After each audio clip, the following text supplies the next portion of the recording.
तो अगर आप एनिमे वगैरह देखते हो और आपको एनिमे कैरेक्टर्स को कंपेयर करना या उनकी वर्सेस बैटल करने का शौक है तो आपको पता होगा कि 2021 के टाइम पर एक सीरीज आई थी the daily life of immortal king के नाम से। तो उसके अंदर एक कैरेक्टर इंट्रोड्यूस हुआ था वैंगलिंग, और तब से एनिमे फैंस वैंगलिंग को स्ट्रॉन्गेस्ट कैरेक्टर एवर मानने लग गए हैं और इसका कंपैरिजन गोकू से करवाकर इसे जितवाने लग गए हैं। और इन सब में सबसे बड़ा हाथ गूगल और चैट जीपीटी का है, जो कि अपने आप में ही एक appeal to false authority fallacy है। वेल अब मैं आपको अपने बारे में बताता हूँ। तो मैंने भी एक वीडियो बना दिया था ब्लैक गोकू वर्सेस वैंगलिंग वाला, लेकिन उस वक्त मुझे पावर स्केलिंग नहीं आती थी और उसमें मैंने ब्लैक गोकू को विनर बताया था। और हाँ, अभी भी ब्लैक गोकू वैंगलिंग को इजीली सोलो कर सकता है। अगर तुम डिसएग्री करते हो तो पिन कमेंट सेक्शन में तुमको मेरे डिस्कॉर्ड सर्वर का लिंक मिल जाएगा, हम वहाँ पर डिबेट भी कर सकते हैं इस टॉपिक के ऊपर। खैर, मेरे उस वीडियो को अपलोड करने के बाद एक बंदा आता है मियामुरा नाम का, जिसने वैंगलिंग को अपना मुंह बोला फादर बना लिया था। वो मेरी उस वीडियो को डिबंक करने की कोशिश करता है बिना किसी प्रूफ्स के साथ, और ऊपर से गोकू के पूरे फैंडम को गाली भी देता है। तुम चाहो तो इसकी वो वाली वीडियो भी देख सकते हो। तो उसके बाद मैं भी वैंगलिंग फैंस के ऊपर एक रिप्लाई वीडियो निकालता हूँ जिसमें डिबंक के बजाय रोस्ट ऐड किया गया था, क्योंकि उस वक्त भी मुझे पावर स्केलिंग अच्छे से नहीं आती थी और मैं इनडायरेक्टली एक्सेंट और डार्क नाइट से एम्स ले रहा था। तो मेरी इस वीडियो के बाद इन्होंने फिर से 2 वीडियो से निकाल दी और फिर गोकू फैंस वर्सेस वैंगलिंग गोल्स की कंट्रोवर्सी स्टार्ट हो जाती है। फिर ये वैंगलिंग वाले एक न्यू वीडियो निकालते हैं जिसमें ये लोग वैंगलिंग को हाई आउटवर्ड से प्रूव करने की कोशिश करते हैं, जिसको एक्सेंट फाइनल बॉस बहुत गंदे वाला डिबंक मार देता है और जो उसे डिबंक भी नहीं कर पाते। और हाँ, अगर आपको डिबंक और डिबंक के बारे में नहीं पता तो मैं आपको सिंपल वर्ड्स में बता देता हूँ। डिबंक का मतलब होता है किसी चीज को गलत प्रूव करना और डिबंक का मतलब होता है उसी चीज को दोबारा सही प्रूव करना। खैर, वैंगलिंग के हाई आउटवर्ड स्केल को डिबंक मारने के बाद मैं एक वीडियो निकालता हूँ ऑल गाइड्स आर कैनन, वही गाइड्स जिनका यूज करके हम गोकू को आउटवर्ड से प्रूव करते हैं। अगर आपने कभी ये वाला पेज रीड किया होगा तो आपको पता होगा आउटवर्सल क्या होता है और जो कैरेक्टर इस लेवल पर स्केल होता है वो कितना ज्यादा ओवर पावर्ड होता है। खैर, ये लोग मेरी उस गाइड्स वाली वीडियो को डिबंक करते हैं, उसी के साथ साथ मेरी अदर वर्ल्ड को नॉन फिजिकल प्रूफ करने वाली वीडियो को भी डिबंक करते हैं। तो आज की इस वाली वीडियो में हम उन्हीं चीजों को डिबंक करने वाले हैं और गोकू को आउटवर्सल प्रूव करने वाले हैं। और हाँ, प्लस पॉइंट आपको ये भी जानने को मिलेगा कि सीसी गोकू कैसे कैनन है। तो यह टाइम वेस्ट नहीं करते हैं और इस वीडियो को स्टार्ट करते हैं। वाले स्टार्टिंग में ही मैं अपने 2 स्कैन्स को कंसीडर करना चाहूंगा। ड्रैगन बॉल में हाइपरबोलिक स्टेटमेंट से एग्जिस्ट नहीं कर सकती। खैर, ड्रैगन बॉल में भी हाइपरबोलिक स्टेटमेंट से एग्जिस्ट कर सकती है, लेकिन अदर वर्ल्ड का आउटवर्ड स्केल कैसे हाइपरबोलिक नहीं है वो आपको आगे पता चल जाएगा। और दूसरा स्कैन जो गेम के स्टाफ के बारे में था उसको मैं भी कंसीडर करूंगा, क्योंकि मैंने उस स्कैन को यूज मेनली कोयामा को रिलायबल प्रूफ करने के लिए करना था, लेकिन अब मैं खुद कोयामा के स्टेटमेंट्स को यूज नहीं करता। वाले अब एक्शन भाई आएंगे और इनके क्लेम्स को डिबंक करेंगे। पहले ये लोग ये कहने की कोशिश करते हैं कि गाइड बुक इन्फॉर्मेशन देती है इररिस्पेक्टिव ऑफ द कैनोनिसिटी, लेकिन ये ऐसी वैसी गाइड बुक की बात नहीं हो रही, इधर डाइजेशन की बात हो रही है। जो ऑफिशियल गाइड बुक है तो वो ऑफिशियल इन्फॉर्मेशन देंगी ड्रैगन बॉल की। पहले वाले टेक्स्ट तुमने इनके देख ही लिए होंगे, तो अब इसके बारे में बात करते हैं। ये इनका थोड़ा सा मेन टेक्स्ट है और इधर लिखा है कि 100 ड्रैगन बॉल के कंटेंट में कैनन का मतलब होता है कि कोई भी मटेरियल, चाहे वो मांगा या एनिमे हो या कोई भी गाइड बुक हो, अगर वो अप्रूव्ड बाय तोरियामा है और मेन टाइमलाइन से कनेक्ट हो पा रहा है तो उसे कैनन कहेंगे। तो अब सीधी सीधी बात कहूँ तो नहीं, बिल्कुल नहीं। ड्रैगन बॉल के कॉन्टेक्स्ट में खाली यही कैनन नहीं है। अब मुझे तो ये भी नहीं पता इन्हें ये कहाँ से मिल रहा है कि ड्रैगन बॉल के पास कोई मेन टाइम लाइन है bro. Like dragon ball obviously ये एक सिंगुलर टाइम लाइन वाला जो मतलब ऑथर ने चीज़ बनाई है उसी वाले कैनन को फॉलो नहीं करती है। ड्रैगन बॉल ऑब्वियसली एक मल्टीवर्स वाले एक फ्रेंचाइजी कैनन को फॉलो करती है। इसको ऐसा समझने की कोशिश करो कि ड्रैगन बॉल की जो आर्क्स होती हैं वो ऑब्वियसली बहुत ज़्यादा सिमिलर होती है, लेकिन उनके अंदर के जो इवेंट्स होते हैं वो बहुत ज़्यादा ड्रास्टिकली चेंज्ड होते हैं। ठीक है, मतलब आर्क का कंक्लूजन एक तरीके से निकलना होता है, लेकिन उसके अंदर के इवेंट्स मतलब इतने ज़्यादा मतलब इधर उधर है ना कि मतलब मांगा और एनिमे तो कभी एक दूसरे के अंदर फिट हो ही नहीं सकते। फॉर एग्जांपल, जैसे कि तुमने नोटिस किया होगा कि जब मांगा के अंदर फ्यूज ज़मासू फ्यूचर ट्रंक्स से हारता है तो वो अपने ऐसे थाउजेंड्स ऑफ क्लोन्स बना लेता है, लेकिन जब वो एनिमे में फ्यूचर ट्रंक से हारता है तो वो पूरी की पूरी कॉस्मोस के साथ ही फ्यूज होता है, मतलब पूरी की पूरी टाइम लाइन ही बन जाता है वो। फर्दर मोर, जैसे कि तुमने देखा ही होगा कि मांगा के अंदर कैफला को हराता है गोहान और एनिमे के अंदर कैफला को हराता है गोकू। तो बस मेरे कहने का मतलब ये है कि ये जो थाउजेंड्स ऑफ ज़मासूस और इन्फिनाइट ज़मासू के अंदर का डिफरेंस है ना, ये तुम किसी भी तरीके से ना मांगा और एनिमे के अंदर मतलब एक दूसरे के अंदर उन्हें तुम फिट ही नहीं कर सकते। तो ऑब्वियसली इसका यही मतलब निकलेगा कि मांगा और एनिमे दोनों ही डिफरेंट कॉन्टिन्यूटीज़ है।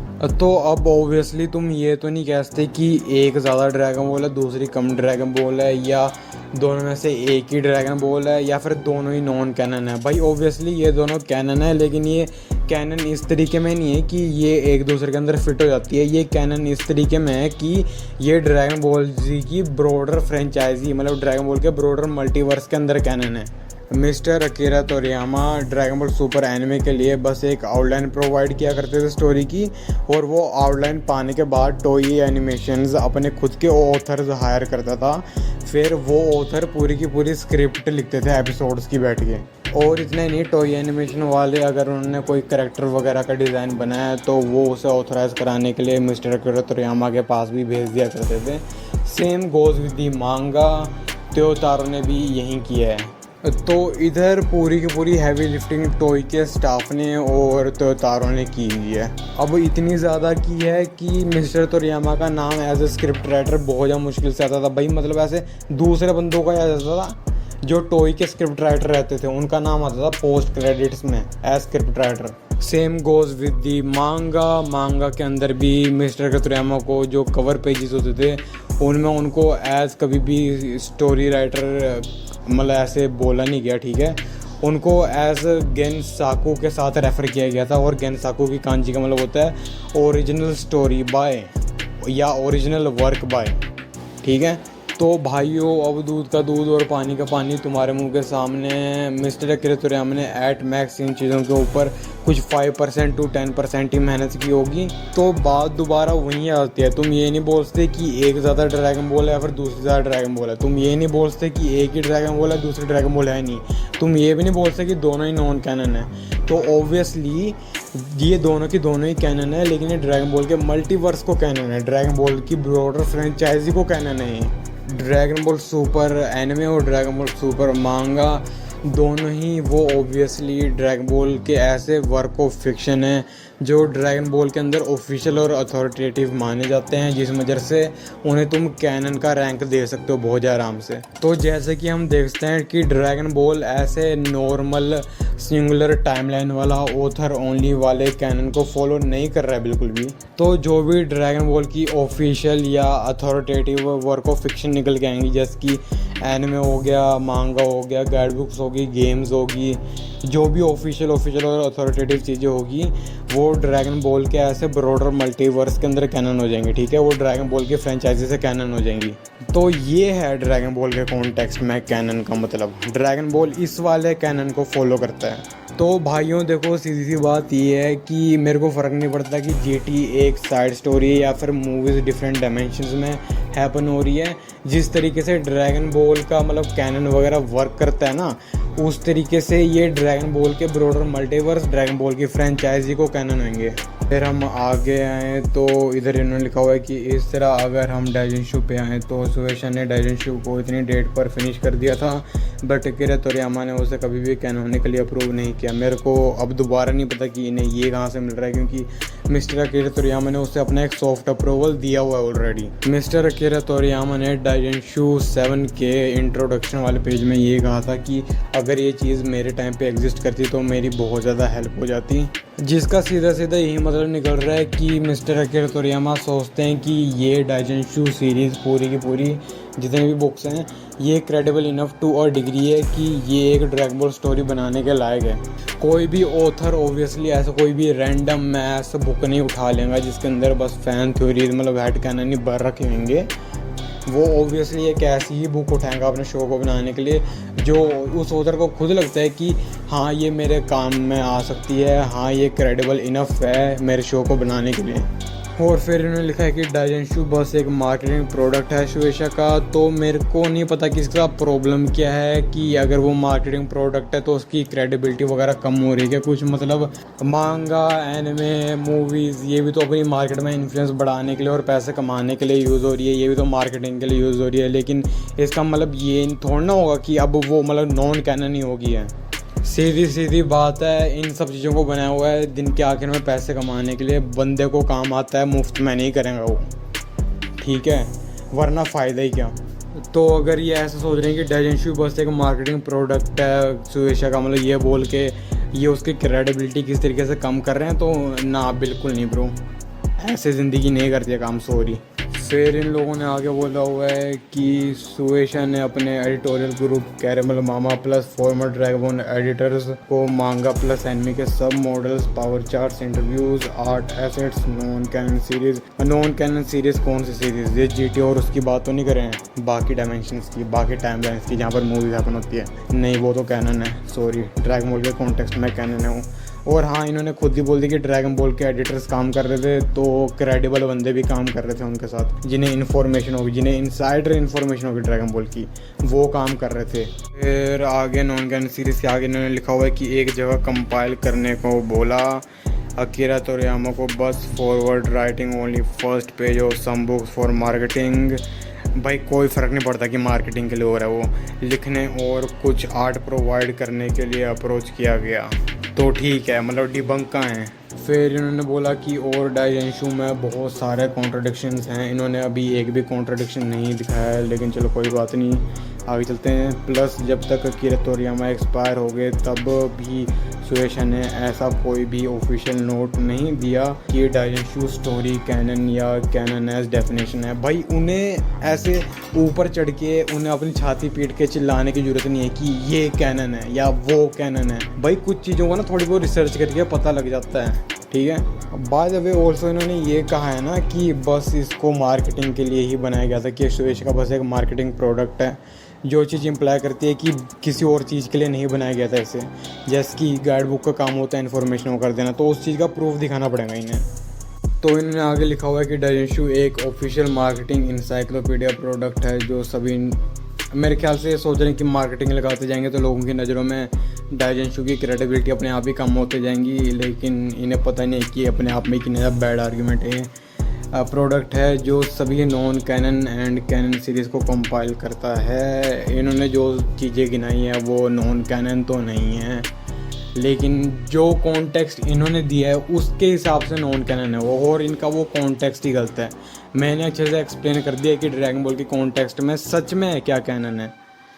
कंपाइल करता है but with two many loop holes and contradictions, don't matter, retroactive changes भी होते हैं विद कैनन सीरीज मांगा। ड्रैगन बॉल का एक भी सिंगुलर कैनन नहीं है, ड्रैगन बॉल के मल्टीपल कैनन्स हैं। फिर आगे इन्होंने लिखा हुआ है एंड एक और बात, official is not equal to canon. भाई अगर official is not equal to canon तब भाई marketing product is not equal to non canon. और फिर इन्होंने लिखा हुआ है कि कोई भी ऑफिशियल प्रोडक्ट खुद ही कैनन नहीं बन जाता। शुएशा कुछ भी प्रोडक्ट रिलीज़ करेगा तो वो कंपनी ऑफिशियल प्रोडक्ट माना जाएगा बट कैनन नहीं। भाई ऑब्वियसली अगर वो कोई ऐसे लंच बॉक्सेस या फिर मर्चेंडाइज निकाल रहे हैं जो फिक्शनल वर्स से रिलेटेड चीज़ें नहीं है तब उसे कैनन नहीं माना जाएगा, लेकिन जो भी फिक्शनल वर्सेस को रिलेटेड वो चीज़ें निकालेंगे वो ड्रैगन बॉल के कॉन्टेक्स्ट में उन्हें कैनन माना जाएगा, वो ड्रैगन बॉल के फ्रेंचाइजी को कैनन रहेंगे। जब तक कैनिस्टी का अप्रूवल नहीं मिल जाता, अप्रूवल मिलना ज़रूरी। भाई व्हाट द फक, मतलब एक एक चीज़ को कैनन कैनन बोलते हुए चलेंगे वो, तुम्हारे लिए कैनन कैनन बोलते हुए चलेंगे एक एक चीज़ को कि हाँ गाइस हमने ये चीज़ बना दी है, ये कैनन है, और ये दूसरी चीज़ हमने बनी है ये नॉन कैनन है। मतलब भाई कौन करेगा ऐसा भाई तुम्हारे लिए। अब कुछ लोग आर्ग्यू कर सकते हैं कि डाइजेंशु में जो चीज़ें कॉन्ट्रडिक्ट नहीं करती उसे हम स्केलिंग के लिए यूज़ कर सकते हैं, मगर ऐसा नहीं है।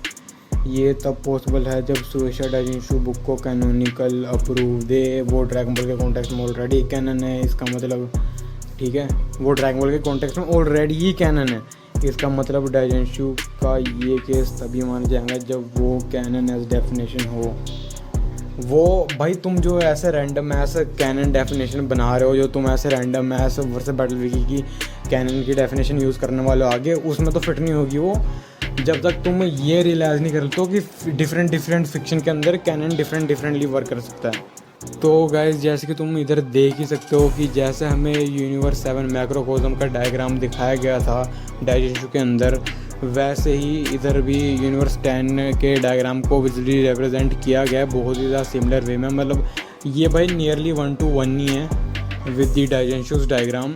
बस इसमें एक डिफरेंस होता है, वो है आकाशियन रेल्म का। वो मेरे ख्याल से इसलिए हो जाएगा क्योंकि वो बताना चाहते थे कि हाँ ये एक डिफरेंट मैक्रोकॉस्म है, लेकिन भाई जितना हो सके उतना ही 1 to 1 है डाइजेंशु के डायग्राम से, तुम इसे देख सकते हो। तो जो सुपर की मांगा है वो भी डाइजेंशु को फॉलो कर रही है।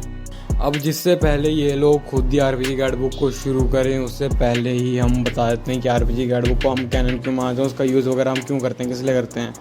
तो सबसे पहली चीज़ तो ये है कि ये गाइड बुक लाइसेंस्ड है by all 3 IP owners of Dragon Ball, ठीक है। मतलब बर्ड स्टूडियो से भी, सुएशा से भी और टोई एनिमेशन से भी। और इसी चीज़ की वजह से इनके पास एक अथॉरिटी तो रहेंगी टू एन एक्सटेंट, अगर फुल एक्सटेंट तक नहीं तब भी टू एन एक्सटेंट इनके पास कोई ना कोई अथॉरिटी तो रहेंगी ड्रैगन बॉल के बारे में इंफॉर्मेशन देने की। फिर उसके बाद ये भी बोला गया है कि इस गाइड बुक की इंफॉर्मेशन एक्सट्रैपोलेट की जाती है from manga, anime, source books like multiple source books of Shueisha press, उसके बाद मिस्टर केतुरामा के खुद के मतलब ऐसे कवर पीसेस जो उनके आर्ट्स वगैरह रहती थी, ठीक है, उनसे एक्सट्रैपोलेट की गई है इस गाइड बुक के लिए सारी की सारी इंफॉर्मेशन। और इधर एक्सट्रैपोलेटिंग का ऑब्वियस से मतलब ये है कि जो एग्जिस्टिंग इन्फॉर्मेशन है उस इन्फॉर्मेशन का यूज़ करके एक कंक्लूजन के ऊपर आना। और क्योंकि इन्होंने सारे के सारे ऑफिशियल सोर्सेज का यूज़ किया अपनी इन्फॉर्मेशन इकट्ठी करने के लिए और अपनी इन्फॉर्मेशन देने के लिए, तो सीधी सी बात है कि इनका सही होना बहुत ही ज़्यादा लाइकली हो जाता है। मतलब इनके गलत होने से ज़्यादा तो इनका सही होना लाइकली है, ठीक है। इसलिए हम इनकी गाइड बुक को यूज़ करते हैं क्योंकि ड्रैगन बॉल के हिसाब से जितनी ज़्यादा हाईएस्ट लेवल पर ऑथराइजेशन हो उसकी किस चीज़ की वो इन्होंने करा रखी है। इनके गाइड बुक के अंदर जो कंटेंट मिलता है वो भी ऐसा ही कंटेंट है कि मतलब एक जगह से एक, दूसरी जगह से एक, इसका मतलब 2 कि 1 + 1 = 2 वाला कंटेंट है इनकी गाइड बुक का। तो हम उसे यूज़ करते हैं अपना टाइम बचाने के लिए, ठीक है। क्योंकि अगर हम ऐसे मतलब मांगा से एक चीज़ लेके आए फिर एनिमे से एक चीज़ लेके आए तो मतलब बहुत ज़्यादा मतलब टाइम वेस्ट होगा डिबेट वगैरह के अंदर। लोगों के पास इतना टाइम वगैरह नहीं होता है, समझो ड्रैगन बॉल डाउन प्लेयर्स। वैसे तो इसका कैनन होना या फिर ना होना कुछ ज़्यादा मैटर नहीं करता है, लेकिन मैं तुम लोगों को इतना समझाता हूँ कि इसके अंदर की जो इन्फॉर्मेशन हम यूज़ करते हैं वो एटलीस्ट सही है। इस स्टेटमेंट को देखो गाइस, इस स्टेटमेंट के अंदर सीधे ही इम्प्लाई किया गया है कि गोकू और Gohan separated by space and time. जैसे इन साल के अंदर अब कुछ लोग ये भी बोलने की ट्राई करेंगे कि इन्होंने तो अपनी मतलब आफ्टर लाइफ स्केल को डिबंक मार दिया, लेकिन नहीं। जब ये स्टेटमेंट निकल के आई थी तब after life relatively new realm थी, ठीक है। सेन सागा के अंदर ही वो आई थी आफ्टर लाइफ, तो अभी उन्हें पता नहीं होगा कि आफ्टर लाइफ के साथ करना क्या है। लेकिन बाद में ऐसे पूरी की पूरी ऐसे नॉन फिजिकल और ए टेम्पोरल स्पेशल रेल्म बन चुकी थी। वो बू सागा के एंड तक तो हो ही गई थी। तो ऑब्वियसली किंग काय के प्लेनेट के ऐसे 10 टाइम ग्रेविटी होना, स्नेक वे के ऐसे 1 मिलियन वो लॉन्ग होना कि मतलब 1 मिलियन किलोमीटर लॉन्ग है, भाई ये मैटर नहीं करता है। ये सारी की सारी चीज़ें बस रेटकॉन ही हो जाएंगी। लेकिन इधर मेन चीज़ है स्पेस एंड टाइम, जो इम्प्लाई कर रहा है कि ये दोनों सेपरेटेड रेल्म है। अब वो दोनों सेपरेटेड रेल्म है तो वो किसी और रेल्म के अंदर भी तो होगी, कोई उनके मतलब बीच में स्पेस तो होगी जो उन्हें सेपरेट रख रही होगी, जो इन्हें सुपीरियर और बड़ी होगी कि वो इन दोनों रेल्म्स को ही अपने अंदर इनकम्पस और कंटेन कर सकती है। तो उसी रेल्म की बात हो रही है इधर की separated on the most metaphysical level. ये रेल्म करती है आफ्टर लाइफ और लिविंग वर्ल्ड को separate on the most metaphysical level. और क्योंकि बूसा के एंड तक आफ्टर लाइफ ऐसे एक नॉन डायमेंशनल ऐसे नॉन फिजिकल रेल्म पूरी की पूरी कन्वर्ट हो जाती है, जिसको तुम पहले ऐसे बोल सकते कि separated on a dimensional level. अब भाई वो separated on the most metaphysical level ही तो होगी, मतलब लॉजिकली यहीं तो फॉलो हो रहा है। मतलब ये नहीं होगा तो क्या होगा कि एक डायमेंशनल रेल्म सेपरेटेड है from a non dimensional realm.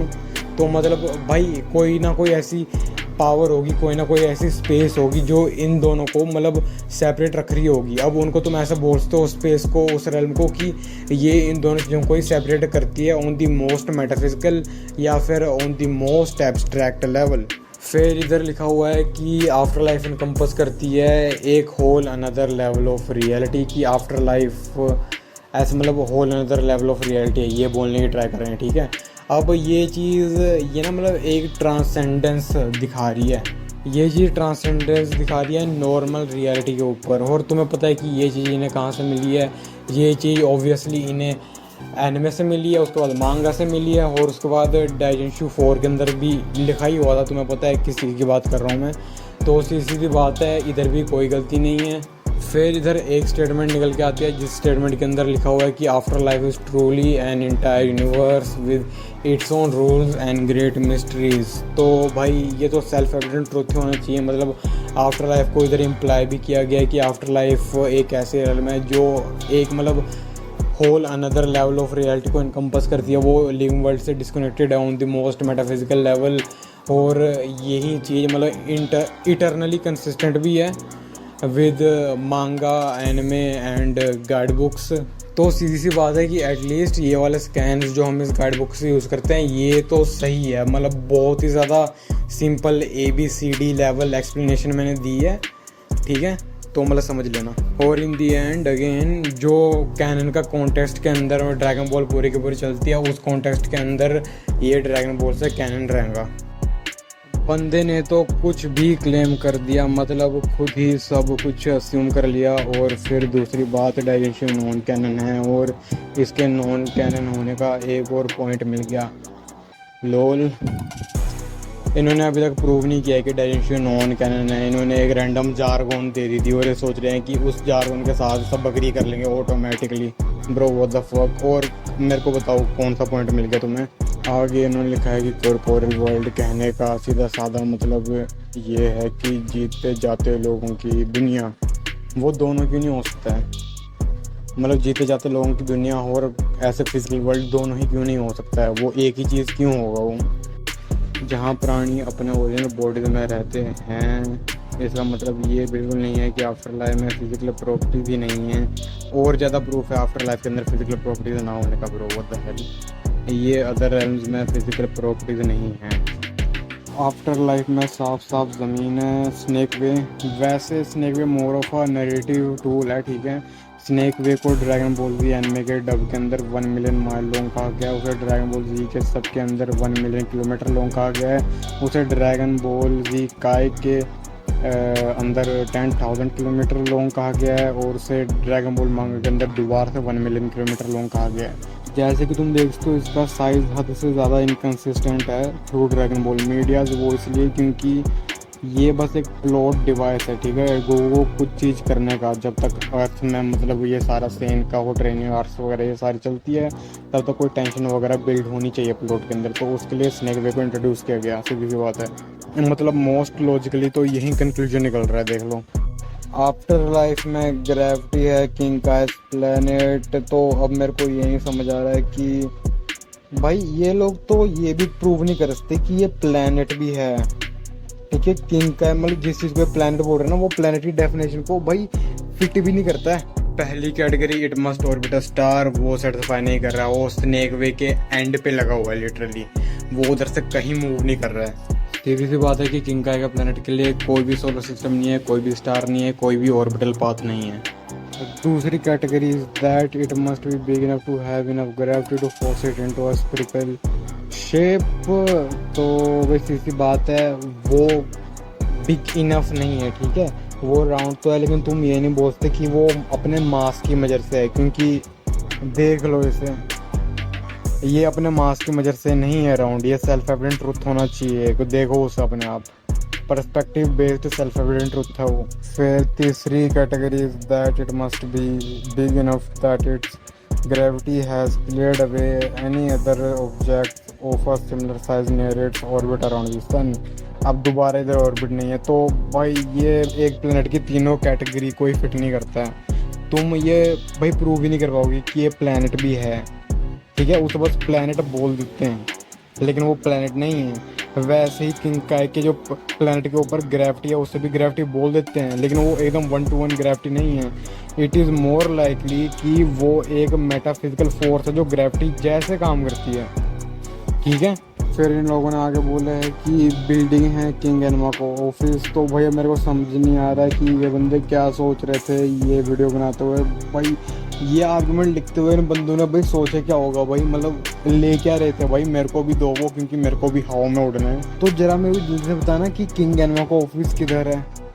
बादलों के ऊपर तैर रहा है वो? कहाँ की फिजिक्स है ये ब्रो? कुछ भी कहना सिर्फ इसलिए कि वहाँ आत्माएं जाती है उस जगह की फिजिक्स को ख़त्म नहीं कर देता। पहली चीज़ उधर भाई फिजिक्स जैसी कोई चीज़ है ही नहीं, क्योंकि उधर स्पेस और टाइम एग्जिस्ट नहीं करता है। और ऑथर इसी चीज़ को अब्यूज़ कर सकता है आफ्टर लाइफ को वैसे दिखाने के लिए जैसे वो चाहता है, ताकि लोग बोर ना हो शो को देखते देखते। ये चीज़ ड्रैगन बॉल के अंदर ऑब्वियसली दिखाई गई है कि एंटीज के पास तो एक फिजिकल बॉडी रहती है और एक सोल रहती है। अब जब भी जो लोग जाते हैं आफ्टर लाइफ में, वो आफ्टर लाइफ के अंदर फिजिकल बॉडीज के साथ एंटर नहीं कर सकते, वो सोल एज अ सोल ही जा सकते हैं, नॉन फिजिकल होके ही जा सकते हैं किंग एनमा के पास, किंग एनमा के रेल्म के अंदर, जहाँ पर उन्हें जज किया जाता है कि हेल जाएंगे वो या फिर हेवन जाएंगे। फिर ओबियसली थोड़ी बहुत एक्सेप्शंस भी, जैसे कि गोकू हो गया, जी वॉरियर्स हो गए और बाकी के अदर वर्ल्ड वॉरियर्स हो गए। भाई इन जिन लोगों ने बहुत ही ज़्यादा अच्छे काम किए होते हैं, वर्ल्ड को बचाया वगैरह होता है, इन्हें एक स्पेशल टाइप की बॉडी मिल जाती है जिसके अंदर ऑब्वियसली एक type of non physical interaction रहेगा। अब ऑब्वियसली बात है, अगर नॉन फिजिकल इंटरेक्शन है उनके पास तो इसका मतलब ये नहीं हो जाएगा कि भाई वो सीधे ही ऐसे आउटर वर्सल है, नॉन फिजिकल इंटरेक्शन कहीं स्केल भी नहीं करती है। इसका मतलब ये है कि तुम नॉन फिजिकल चीज़ों के साथ, जैसे कि अदर वर्ल्ड के अंदर की चीज़ों के साथ जो नॉन फिजिकल है उनसे इंटरेक्ट कर सकते हो, बस एटमैक्स का यही मतलब है। ये इन लोगों को ट्रेनिंग वगैरह करने के लिए मिलती है। तो गाइस सीधी सी बात है, ड्रैगन बॉल का पर्पस खाली पावर स्केलिंग करना ही नहीं है, उसका पर्पस ऐसा एंटरटेनमेंट देना भी अपने व्यूअर्स को। इसीलिए आफ्टर लाइफ को इन्हें ब्यूटीफुल वे में ड्रॉ किया हुआ है, ये बताने के लिए नहीं कि आफ्टर लाइफ में स्पेस टाइम एग्जिस्ट करता है, लेकिन इसलिए ताकि व्यूअर्स बोर ना हो ड्रैगन बॉल को देखते देखते, ताकि उन्हें ब्यूटीफुल सीन्स दिखते रहें जब कैरेक्टर्स आफ्टर लाइफ के अंदर रहें। क्योंकि सीधा सीधा बोला जाए तो तुम एक हायर डिमेंशनल मतलब रेल तक ही ड्रॉ कर सकते हो अपने फिक्शन के अंदर। तुम बस उनके बारे में बता सकते हो कि ये रेल में एक्चुअलिटी में ऐसे 4D है, कि ये रेल में एक्चुअलिटी में ऐसे आउटर वर्सल है जो डिमेंशनैलिटी के ही ऊपर है, ठीक है। लेकिन तुम उस चीज़ को सच में ड्रॉ नहीं कर सकते हो। अगर हम कुछ ऐसे करने की ट्राई करें जैसे कि मार्वल ने किया है कि एक वाइट वर्ड, तब भाई वो भी आइडिया ना ऐसे होल्ड अप नहीं करता है। देखो गाइस सीधी सी बात है, जिस रीजनिंग को लोग यूज़ करते हैं ड्रैगन बॉल डिबंक करने के लिए, उसी रीजनिंग को हम पूरी फिक्शन के ऊपर लगा दे, तब कोई भी फिक्शन ऐसे 4D भी नहीं पहुंचेंगे, ठीक है। तुम मतलब आउटर वर्सल तो तुम भूल जाओ, कोई 4th डिमेंशनल तक नहीं पहुंचेंगी। फिर इन्होंने आगे लिखा कि और नॉन फिजिकल होने का मतलब है क्वेश्चन मार्क लगाया, डेफिनेशन ऑफ नॉन फिजिकल, जिसके पास कोई भी फिजिकल फॉर्म नहीं है। चलो डेफिनेशन तो ठीक है। एंड मांगा में भी हमें सारे रेल्स में फिजिकल चीज़ें होते हुए दिखी हैं। मैंने एक्सप्लेन कर दिया वो फिजिकल कैसे नहीं है, बिल्डिंग्स, बॉडीज एक्सेट्रा। तो ये एक फिजिकल रेल्म हुई नहीं। ये मेरे भगवान लिखने का स्टाइल तो ऐसा है जैसे कि ये बंदे लिटरली नॉन फिजिकल चीज़ों को खुद ड्रॉ कर सकते हैं। ओ भाई, ये आउटर वर्सल रेल्म बनवा लिए, वैंगलिंग मून्स के पास चल जाओ भाई, वो नॉन फिजिकल चीज़ों को फिजिकल पेपर के ऊपर ड्रॉ कर सकते हैं ब्रो, तुम्हें नहीं पता ब्रो। फिर उन्होंने आगे लिखा कि अब बात है डाइजेंशु के टॉपिक पे। डाइजेंशु कहता है कि हेवनली रेल्म सुपरनेचुरल है, और सुपरनेचुरल का मतलब चीज़ें जो नेचर्स के रूल के बाहर हो। हाँ ठीक है, सुपर कन्वे कर दे रहा है कि वो नेचर को सरपास करता है उस टर्म के अंदर। तो देखते हैं आगे क्या लिखते हैं ये। और नॉन फिजिकल होना भी सुपरनेचुरल चीज़ों में आता है। इसका मतलब ये है कि डाइजेंशु में एक मिनट, डाइजेंशु की चीज़ों को कॉन्ट्रडिक्ट कर रहा है ये बोल के कि पर्टिकुलर रेल्म सुपरनेचुरल है, जबकि मांगा में हमें फिजिकल चीज़ें दिखती है। ये लो दोबारा वही चीज़ भाई, दोबारा वही चीज़ भाई। देखो इनके आर्गुमेंट को भाई, देखो पढ़ो इसे। फिर ये आगे लिखते हैं कि और वैसे भी डाइजेंशु को कैनिस्टी नहीं मिली है, लोल। ओ माय गॉड, उसे सॉफ्ट अप्रूवल मिल चुका है, लोल। ड्रैगन बॉल के अंदर जैसे कैनिस्टी वर्क करती है उस तरीके से कैनन है वो, लोल। मिस्टर अकिरा तोरियामा का डाइजेंशु को क्रेडिबल बोलना ही सबसे ज़्यादा ओंटोलॉजिकली पार्समोनियस है इस स्टेटमेंट के साथ, इस स्टेटमेंट के कॉन्टेक्स्ट में। ओके तुम इसके खिलाफ without irrelevant assumptions random S theory के बगैर तुम इसको क्वेश्चन कर ही नहीं सकते हो। स्टेटमेंट का मतलब वही है ड्रैगन बॉल के कॉन्टेक्स्ट के अंदर, जो स्कैन दिखाए हैं उनके कॉन्टेक्स्ट के अंदर उसका मतलब ही वही है। वीडियो को मैं ऐसे फालतू में और ज़्यादा लंबा नहीं करना चाहता। मैं चाहता हूँ जो व्यूअर्स हैं वो कम से कम खाना खाते वक्त तो इस वीडियो को ख़त्म कर लें। तो सीधी बात है भाई, होपफुली इनको डिडक्शन वगैरह आती हो थोड़ी बहुत अपनी तरफ से भी। और हाँ, जो व्यूअर्स वगैरह हैं वो भी देख रहे होंगे भाई, तुम भाई थैंकफुल रहो कि इस वीडियो को 2 घंटे और से बचा लिया। इतनी ज़्यादा चीज़ें कट किया इस वीडियो से, वरना भाई इस वीडियो ने बहुत लंबा होना था लिटरली। फिर आगे इन्होंने लिखा हुआ है कि जब बात आई कि मिस्टर सेटन एक नॉर्मल इंसान कायो रेल में कैसे ज़िंदा रहा, तो वीडियो ने एक नई कहानी गाड़ दी कि कबीटो ने उसे टेलीपोर्ट करते वक्त इरेलेवेंट स्पीड में स्पेशल बॉडी दे दी होगी। अब हाँ गाइज, इधर तो एनिमे गेमर्स ने भी थोड़ी बहुत गलती किया है। मिस्टर सेटन को स्पेशल बॉडी नहीं मिली थी, लेकिन उसे ऐसे आफ्टर लाइफ के अंदर एग्जिस्ट करने की परमिशन मिल गई थी। क्योंकि गाइज हमें ऑलरेडी पता है कि ये जो कामिज वगैरह रहते हैं, प्लैनेट्स को जो ओवरसी करने वाले डेटीज रहते हैं ड्रैगन बॉल के अंदर, ये थ्रू जजमेंट हीरोज जो रहते हैं ड्रैगन बॉल के अंदर, जिनने लोगों की जान बचाई होती है, जिन्होंने दुनिया को बचाया होता है, उन्हें स्पेशल फिजिकल बॉडीज प्रोवाइड कर सकते हैं। और ये स्पेशल बॉडीज ये सारे हीरोज यूज कर सकते हैं अदर वर्ल्ड के अंदर ट्रेनिंग करने के लिए। और ऑब्वियसली अब ये जो हीरोज हैं इन्हें ट्रेनिंग वगैरह करनी है अदर वर्ल्ड में, मतलब पूरा का पूरा पर्पस ही तो वही था इनको मतलब बॉडी प्रोवाइड करने का। तो उसके लिए दोबारा बोल रहा हूँ, इनके पास नॉन फिजिकल इंटरेक्शन जैसे हैक्स और एबिलिटीज़ रहनी चाहिए इनकी बॉडी के ऊपर। ऐसी कोई परमिशन वगैरह रहनी चाहिए नॉन फिजिकल इंटरेक्शन जैसी, जो इन लोगों को इन रैम्स के अंदर की चीज़ों के साथ इंटरेक्ट करने दें। और ज़रा मेरे को बताना कि काइस के हैं, काइस कामी के ऊपर भी गॉड्स हैं जो खाली एक प्लैनेट को ही नहीं, वो पूरे के पूरे मैक्रोकोज़म को ही ओवरसी करते हैं। तो ऑब्वियस सी बात है कि ये जो काइस रहते हैं ये 1 स्टेप अबव कामी, ये बंदों को ऐसे भी नॉन फिजिकल इंटरेक्शन जैसे हैक्स और एबिलिटीज़ उनकी बॉडीज़ के ऊपर ऐसे कार्शियल रेल्म टाइप ऐसे non physical planes of existence के ऊपर एग्जिस्ट करने की परमिशन दे सकते हैं। और इसके आगे तो इररेलेवेंट ही पॉइंट है ये इनका पूरा का पूरा, तो आगे स्किप करते हैं। तो आगे देखते हैं इन्होंने क्या लिखा है कि स्पिरिचुअल का मतलब नॉन फिजिकल नहीं होता है। ये क्या है, चलो 1 मिनट आगे और बढ़ते हैं। एक बॉक्सर का फाइटिंग स्पिरिट भी स्पिरिचुअल होता है। ओके, तो क्या उसके पंचेस नॉन फिजिकल होते हैं? नहीं ब्रो, मतलब हमारी कॉन्शियस थॉट होती है वो भी नॉन फिजिकल होती है। तो कॉज है वो नॉन फिजिकल है, लेकिन हमारा जो हाथ उठा है, ठीक है, कॉन्शियस थॉट की वजह से, वो एक फिजिकल इफेक्ट हुआ है। तो अब क्या तुम बोल रहे हो जो हमारी कॉन्शियसनेस होती है वो भी फिजिकल होती है? व्हाट द फक, ओ भाई ब्रेन रोट मिल रहा है मेरे को ये पढ़ते पढ़ते। 1 मिनट और आगे पढ़ते हैं। जो स्कैन है वो बस यह कह रहे हैं कि वो चीज़ लाइफ एनर्जी और करेज से बनी है, ना कि कोई एब्स्ट्रैक्ट मेटाफिजिकल फोर्स से। मेरे को समझ नहीं आ रहा कि उधर कहाँ लिखा हुआ है कि वो कोई एब्स्ट्रैक्ट या फिर मेटाफिजिकल फोर्स नहीं है, कि वो ऐसे कोई नॉन फिजिकल फोर्स वगैरह नहीं है, बल्कि वो चीज़ सीधे इम्प्लाई कर रहे हैं कि है वो अपने आप में ही नॉन फिजिकल है। तो भाई सीधी सीधी चीज़ बोलूँ तो अगर मैं उसको दोबारा पढ़ दूँ तो इनका ये आर्गूमेंट अपने आप ही डिबंक हो जाएगा। जिसकी एक लड़ाई या फिर युद्ध के अंदर सबसे ज़्यादा इंपॉर्टेंट चीज़ रहती है वो कि उसका साइज़ कितना है और तुम उसे कितने अच्छे से कंट्रोल कर सकते हो। की एज अ कॉन्सेप्ट इंक्लूड करती है spiritual powers like energy, courage और राइट माइंडनेस, गिंकी यूकी शूकी। No matter how much you train there are always limits to physical strength, ठीक है, and the only way to overcome that is through की।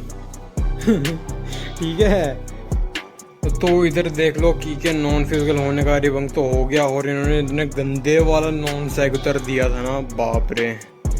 और उसके इफेक्ट्स क्लियरली फिजिकल हैं, प्लैनेट सुधा देता है वो। तो मैंने इसका रेफिटेशन पहले ही दे दिया है। ओके, स्टार्टिंग में इसको रीड करते करते। और देखो इसके अंदर ना मेरे को बहुत ज़्यादा एक फ़नी चीज़ दिखी है कि इन्होंने लिखा है कि ग्लेजिंग एट पीक।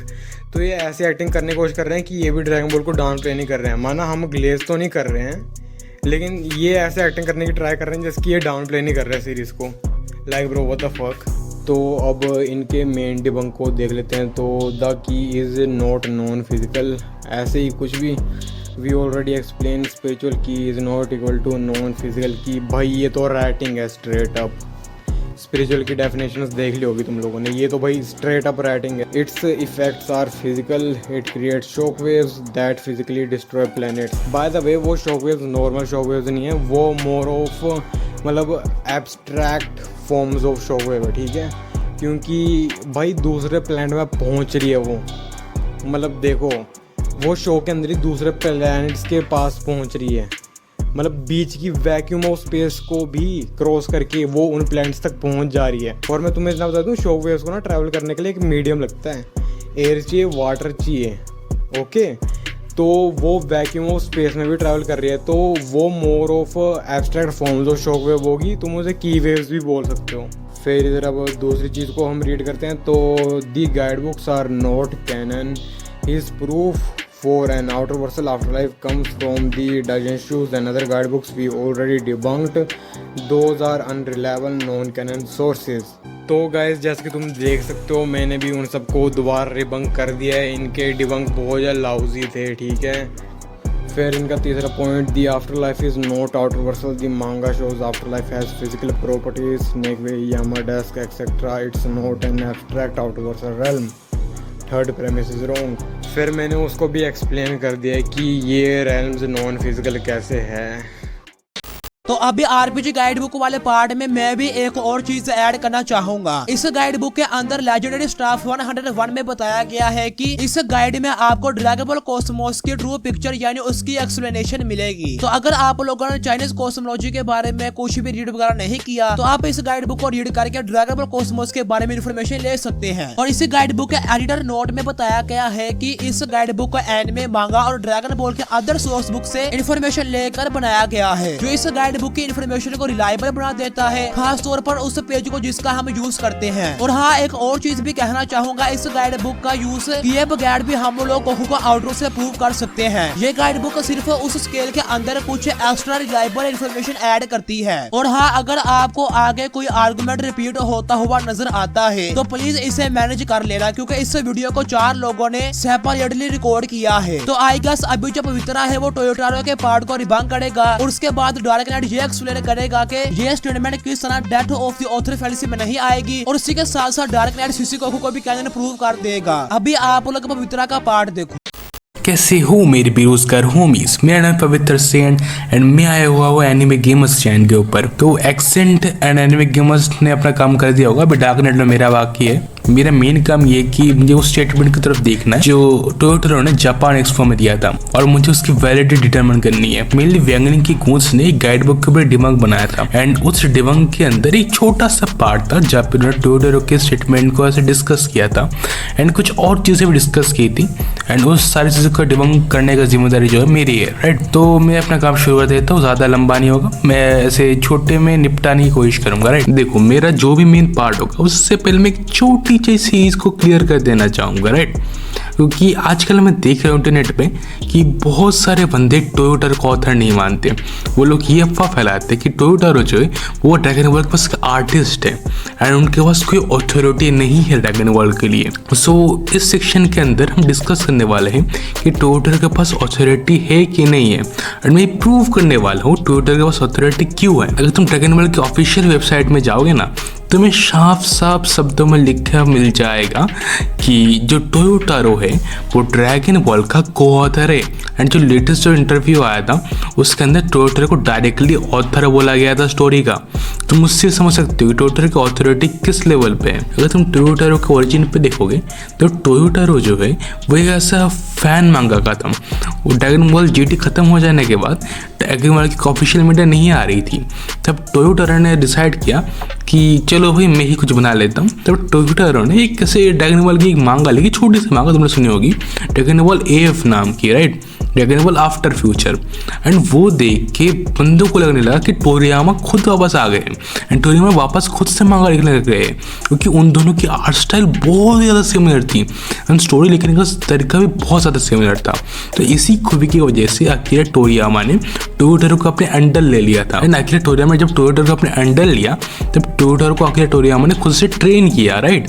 टोयोटारो को उन्होंने सिखाया, बोला कि ये नहीं होता वो होता, उनको खुद से guidance the. And dragon Ball के अंदर अकीरा टोरियामा एंड टोयोटारो दोनों ही लिखते थे उस चीज़ को।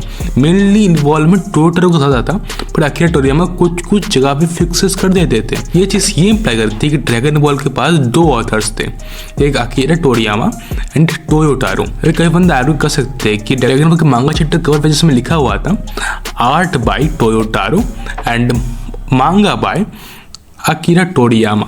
देखो ये चीज़ जो है ना, क्लियर जापानीज मिस ट्रांसलेशन है ब्रो।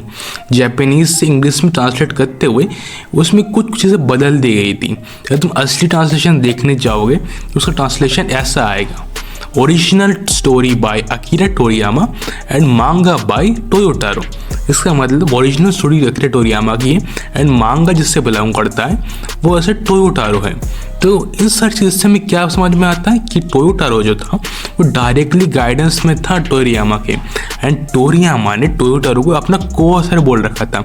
एंड ड्रैगन बॉल के ऑफिशियल वेबसाइट में हम देख सकते हैं कि को ऑथर बोला जा रहा था उनको, एंड फिर हम देखते हैं कि उनको लेटेस्ट इंटरव्यू में ऑथर बोला जा रहा है एंड सारे बंदे ऑथर की तरह ही देखते हैं। सबको पता है कि ड्रैगन बॉल का फ्यूचर टोयोटारो के ऊपर ही डिपेंड करता है एंड मांगा चैप्टर कवर के ऊपर लिखा हुआ है मांगा बाय टोयोटारो। इसका मतलब है जो मांगा है वो टोयोटारो के पास बिलोंग करती है। तो इससे साफ हो जा रहा है कि टोयोटारो एक ऑथर है ड्रैगन बॉल का एंड उसको complete authority over dragon ball. अब भाई पता नहीं भाई बंदे इसको कितना मिसयूज क्यों कर रहे हैं ब्रो, क्योंकि भाई हमारे बेचारे टोयोटारो सर भाई उनके लिए तो मैं से सवाल बोल रहे हैं उनको कि नहीं भाई तुम पे ऑथोरिटी नहीं है, ये है नहीं ब्रो। भाई वो तो अच्छे है भाई कि उनके पास ऐसे सोशल मीडिया नहीं है ब्रो, वो सोशल मीडिया यूज़ नहीं करते ब्रो, वरना तो वो तो हार्ड ब्रोकन हो जाते भाई। मैं चलता हूँ, मेरा तो काम हो गया। अभी मेन डिबंक के अंदर आते हैं हम। Question number 14, there's a lot of debate around what's considered canon or not, especially with Dragon Ball Daima. How do each of you view the concept of canon? तब इस सवाल का टोयोटारो जवाब देता है, I love almost everything in the Dragon Ball universe. टोयोटारो को dragon ball universe के अंदर सारी चीज़ें पसंद है।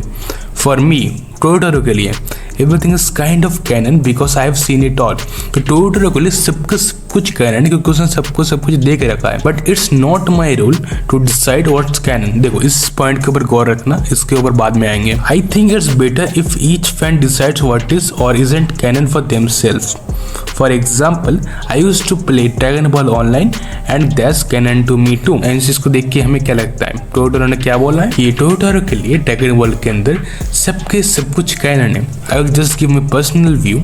First of all, Toriyama was very messy, he often forgot characters continuity. Second, he was always focused on what would make fans happy, so he made up stories that don't overlap. In short, there's no continuity or timeline period. इसका मतलब है कि टोरियामा ने कभी continuity के ऊपर focus किया है नहीं, तो ड्रैगन बॉल की ना कोई मेन कंटिन्यूटी एग्जिस्ट नहीं करती, क्योंकि मतलब कि जो कंटिन्यूटी सबके सब अपने आप में ही कैनन है। फॉर एग्जाम्पल ड्रैगन बॉल के अंदर एक एनिमे की कंटिन्यूटी है, एक मांगा की कंटिन्यूटी है। मांगा जो है वो अपने हिसाब से अलग से चलती है, जो एनिमे वो भी अपने हिसाब से अलग से चलती है। टोरियामा ने भी इसको कन्फर्म कर रखा, राइट, क्योंकि टोरियामा ने कहा था कि एनिमे के जो फिलर्स होते हैं वो एक ओरिजिनल स्टोरीज होते हैं एनिमे के लिए। एंड ये चीज़ पता है सेल्फ एविडेंट भी हो जाती है। वो अगर स्टेटमेंट से मान लेना कि स्टेटमेंट अभी दिया ही नहीं है तो उन्होंने वो स्टेटमेंट में एग्जिस्ट नहीं करता, तो वो सेल्फ एविडेंट हो जाएगा, क्योंकि मांगा के अंदर कुछ अच्छे इवेंट्स हैं जो एनिमे के अंदर होते ही नहीं है या फिर अलग से होते हैं, एंड एनिमे के अंदर भी सेम ऐसी चीज़ होती है। फॉर एग्जाम्पल तुम वैसे फ्यूज जामासु को ले लो एंड इन्फिनिट जामासु को ले लो तुम।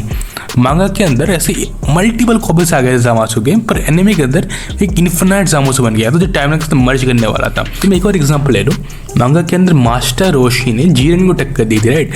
मास्टर रोशी ने जीरन के कुछ अटैक्स डॉज किए थे, पर एनिमे के अंदर वो चीज़ नहीं हुई थी। ऐसी मल्टीपल चीज़ें मांगा एनिमे के अंदर डिफरेंट है, इसलिए स्केलिंग बहुत ज़्यादा डिफरेंट हो जाती है।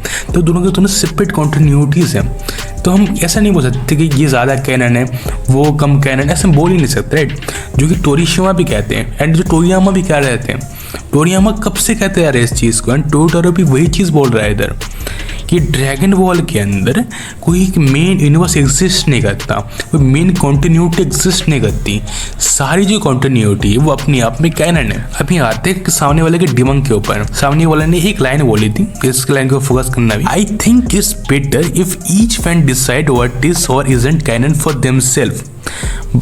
It's not my role to decide what's canon. इसका मतलब है मेरा जो रोल है वो नहीं है कैनन डिसाइड करने का, और हर फैन को अपना कैनन खुद डिसाइड करना चाहिए। तो सामने वाला आर्ग्यू कर रहा है कि सिंस टोयोटा ने बोला है कि ये उसका रोल नहीं है डिसाइड करने का कैनन क्या है, कैनन नहीं है फैंस के लिए, तो इसका मतलब हुआ कि टोयोटा के पास अथॉरिटी ही नहीं है, जो कि एक स्ट्रॉ मैन है ब्रो।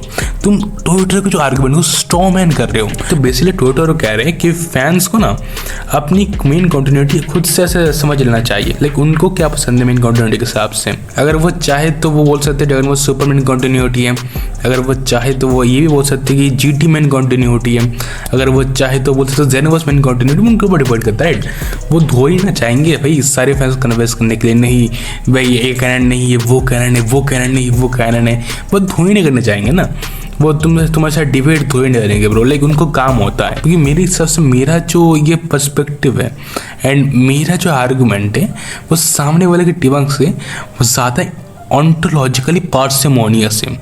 आसान भाषा में मेरा जो आर्गूमेंट है वो ज़्यादा इंटरनली कंसिस्टेंट है एंड वो ज़्यादा लाइकली है एंड वो एक सिंपल एक्सप्लेनेशन है रादर देन योर वेग हिट कैनन। एंड उसने एक और पॉइंट कही थी कि जैसे बिकॉज टोयोटा का रोल नहीं है तो वो कह रहा है कि बर्ड स्टूडियोज़ एंड बाकी सारे स्टूडियोज़ को जैसे शुएशा टू एनिमेशन एंड जो भी स्टूडियोज़ है जो टेक्नोमस कैनन से जुड़े हुए हैं कि इन सबको मिलके एक साथ जुड़ना पड़ेगा एंड एक साथ बोलना पड़ेगा कि सारी चीज़ें कैनन है, तब जो कैनन बनेगी, जो कि एक कम्प्लीटली नॉन सिक्योर फैलेसी है ब्रो। तो ये जो चीज़ें वो आर्गूमेंट से कंक्लूजन फॉलो नहीं हो रहा ब्रो। जस्ट बिकॉज टोयोटा ने बोला कि इस पोजीशन नहीं डजंट मीन कि सबको एक साथ आके बोलना पड़ेगा ब्रो, लाइक ये सेंस नहीं बना रही। What the fuck are you saying bro.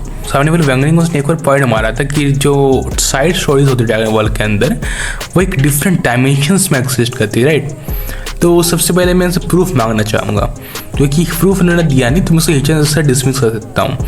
Basically हिचन से कहती है what can be asserted without evidence can be dismissed without evidence. तो एविडेंस के बिना इसकी जो क्लेम जिसके लिए उसने कोई प्रूफ शो नहीं किया उसे डिसमिस कर सकता हूँ, बिकॉज की जो स्टेटमेंट की बात कर रहा है ना कोई एग्जिस्ट नहीं करता। टोरियामा ने जो स्टेटमेंट दी थी वो स्टेटमेंट सिंपली मूवीज़ को फॉलो करती है।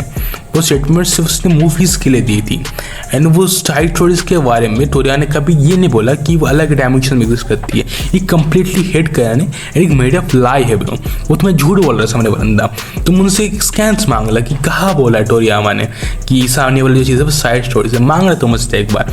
वो तुम्हें दिखा नहीं पाएगा कि एग्जिस्ट नहीं करती। मैं कहाँ से दिखाएंगे वो लोग। आई डोंट नो भाई विकी वैंगलिंग की उनको क्या नशा चढ़ा हुआ है ब्रो। वो लोग गोहू के पीछे क्यों पड़े हुए हैं आई डोंट नो।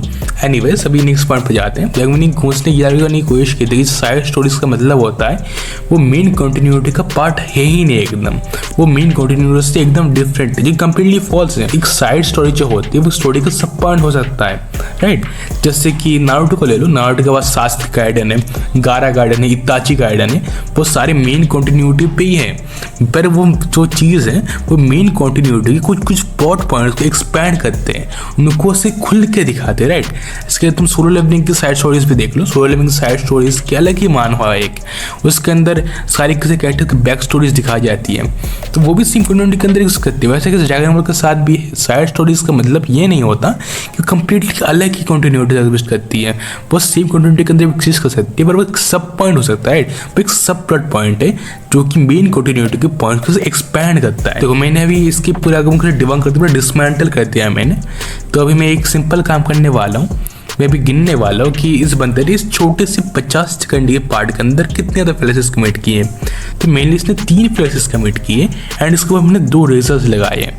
एक अगर हम फ्लैशेस गिनेंगे, पहली फ्लैश उसकी स्ट्रॉमैन फैलेसी होगी जो मैंने बता दिया है पहले, एंड दूसरी नॉन सिक्योर फैलेसी भी होगी जो मैंने पहले ही बता दी है। वीडियो के अंदर तुम बस रिवाइंड कर देख सकते हो उस चीज़ को। अभी इन वैंगलिंग गुन्स का जो थर्ड फैलेसी लगेगी वो होगी second standard. Basically extra ordinary claims require extra ordinary evidence. इसका मतलब अगर तुम एक्स्ट्रा ऑर्डिनरी क्लेम कर रहे हो, मतलब तुम एक बहुत ही बड़ा क्लेम कर रहे हो पर उसके तुम एक चुल्लू भर एविडेंस दिखा रहे हो, मतलब बहुत ही कम एविडेंस दिखा रहे हो ना के बराबर, तो वो सेकंड स्टैंडर्ड के अंदर पड़ेगा ब्रो। तो इन लोगों ने किया, राइट, क्योंकि इन्होंने क्लेम्स तो बहुत बड़े बड़े मारे पर एविडेंस तो उन्होंने कुछ नहीं दिखाया, वो एविडेंस उनका नॉन एग्जिस्टेंट लगभग ब्रो। तो इनके ऊपर ये सिग्नल स्टैंडर्ड भी लग जाएगा। तो फिर मैंने सिग्नल स्टैंडर्ड के बाद अभी 2 और रेजर्स लगाए हैं मैंने इनके ऊपर।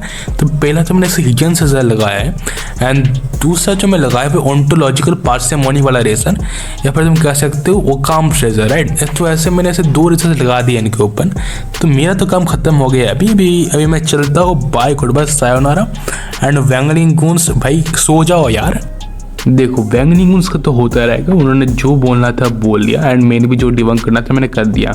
अभी उसको छोड़ देते हैं, एंड एक मेन चीज़ बात है, अभी थोड़ी सीरियस बात होने वाली है ये, राइट ब्रो। मैं जब वैंगलिंग गूंस से बात कर रहा था तब एक बंदा आया नाइस गाय नाम का। नाइस का तुम लोग जानते होंगे, जो मेरे के चैनल पर जो वीडियो अपलोड है ना, उसमें मेजोरिटी ऑफ द डिबंक्स जो है वो नाइस के पास से ही आते हैं। तो इस नाइस गाय नाम के बंदे ने मुझे थ्रेटन किया था टू डॉग्स मी। इसने मुझे डॉग्स करने की धमकी दी थी। देखो मैं स्क्रीन में मैसेज दिखा दूंगा, तुम पॉज करके पढ़ सकते हो। भाई मुझे पता नहीं तुम फिक्शन को तो सीरियसली क्यों ले रहे हो, जस्ट बिकॉज मेरा ओपिनियन तुमसे अलग है। मैं नहीं मानता वैगनी बीट्स को, इसका मतलब ये नहीं कि डॉग्स कर दो। तुम मुझे डॉग्स की धमकी दो तुम मुझे, एंड तुम बोलो कि मैं तुम्हारा लोकेशन लीक कर दूंगा, ऐसा कुछ कर दूंगा, ये कर दूंगा, वो कर दूंगा। ये होती है भाई internet gangster Giri bro, and ये होती है साइबर बुलिंग, राइट। ये साइबर बुलिंग एंड हैरासमेंट के अंदर बढ़ती है। तो मैं चाहूँ तो मैं तुम पे साइबर बुलिंग का केस कर सकता हूँ, एंड वो केस लैंड भी हो जाएगा अगर मैं करूँ तो। पर मैं नहीं करने वाला, क्योंकि मुझे झमेलों में नहीं फंसना। तो मैं बोलता हूँ यार, अगर तुमको डिबेट करनी है तो करो मुझसे, एंड अगर तुम डिफोट कर सकते हो करो, पर जो रिफ्यूटेशन तुम दो एकदम पीसफुली दो एंड ह्यूमन बींग की तरह दो। ऐसे जाहिल गवारों की तरह डॉग्स की धमकी देने की कोशिश मत करो, एकदम घटिया बुरे लगो। भाई तुम इंसान होकर क्या हो, तुम डॉग्स करने की धमकी देने के बाद इसने मुझ तक आज तक सॉरी नहीं बोला, एंड इसने उसके लिए भी सॉरी फील भी नहीं किया। तो इनके अंदर एम्पैथी नहीं है। तो इस वीडियो के बाद अगर बाहर रख के सॉरी भी बोले तो समझ जाना ये अपना मुंह बचाने के लिए बोल रहा है उस चीज़ को। एंड इनको ट्रस्ट मत करना भाई, अगर तुम वो ट्रस्ट करोगे ये दोस्ती बढ़ाएगी और तुम्हें डॉग्स मार देंगे। ये जो चीज़ है ना, अभी फिक्शन डिबेट से काफ़ी ज़्यादा आगे निकल चुकी है। एंड ये जो डिबेट है व्यंग्य से होगी नहीं रही, वो एनिमे डिबेट भी नहीं रही, ये पर्सनल अटैक है मेरे ऊपर बड़ा। चलो भाई, मैं तुमको पका रहा होगा, तुमको मेरी बात सुनने में अच्छा नहीं लग रहा होगा तो ज़्यादा नहीं पकाऊंगा मैं बस यही कहूँगा भाई, कभी इन व्यंगलिंग गूंज से बात मत करना, तुम्हारे दिमाग खा लेंगे, एंड दूर रहना इनसे। ये थोड़ा सिंडिकेट टाइप के गैंगस्टर टाइप के बंदे हैं। तो पवित्र सा उठ बाय। तो हेलो गाइस, मैं हूं आपका डार्क नाइट और मैं आप लोगों को अब एक्सप्लेन करने वाला हूं ड्रैगन बॉल हीरोज की कैनोनिसिटी। पर उससे पहले मैं कुछ गेम्स के बारे में बात करना चाहूंगा। मैं सबसे पहले बात करना चाहूंगा ड्रैगन बॉल जी काकारोट के बारे में। तो हमें ये बोला गया ड्रैगन बॉल जी काकारोट कुछ ऐसी अनदेखी बैक स्टोरीज और साइड स्टोरीज है जो कि कभी ओरिजिनल मांगा में थी ही नहीं, और ये स्टोरीज अकीरा टोरियामा खुद से अपने एनिमे में ऐड करना चाहते थे, but due to time related issues वो नहीं कर पाए थे। जैसे कि एग्जांपल के लिए सोच लीजिए, हमें यहाँ पे दिखाया गया है कि यहाँ पे जो गिन्यू फोर्स है वहाँ पे एक फीमेल मेंबर है, पर ओरिजिनल गिन्यू फोर्स में तो सबके सब मेल मेंबर्स थे। ऐसे ही ये डीएलसीज के साथ भी कंसिस्टेंट है, क्योंकि अगर आप लोगों को याद होगा तो जो ब्लैक गोकू की आर्ट थी वहां पे हमें प्रॉपर्ली ट्रंक्स ने क्या किया था, कैसे उसने दाबुरा को हराया था और कैसे बू का रिजरेक्शन रोका था, हमें दिखाई नहीं गया है, एक फ्लैशबैक की तरह दिखाया गया है। पर ड्रैगन बॉल जी काकारोट के जो डीएलसी है वहां पे हमें प्रॉपर्ली दिखाया गया है उसने कैसे ट्रेनिंग की थी, उसने कैसे बू का रिजरेक्शन रोका था। तो हाँ, ये जो एक्स्ट्रा इवेंट्स और बैक स्टोरीज है जो कि हमने पहले कभी ओरिजिनल वर्क में नहीं देखी, ये सब के सब डीएलसी के साथ भी कंसिस्टेंट है। इस फ्यूचर ट्रंक्स के आर्गुमेंट से मैंने आप लोगों को एक्सप्लेन कर दिया है। वेल, उसके बाद मैं ड्रैगन बॉल जीनोवर्स की गेम्स की बात करूंगा, जीनोवर्स 1 एंड जीनोवर्स 2। तो जीनोवर्स 2 के जो मेन विलेन थे टोआ एंड मीरा, गेम के लास्ट में हम टोआ एंड मीरा को डिफीट कर देते हैं और मीरा मारा जाता है। फिर उसकी जो वाइफ होती है टोआ, वो उसके बॉडी को एज अ सेल रिकवर करती है।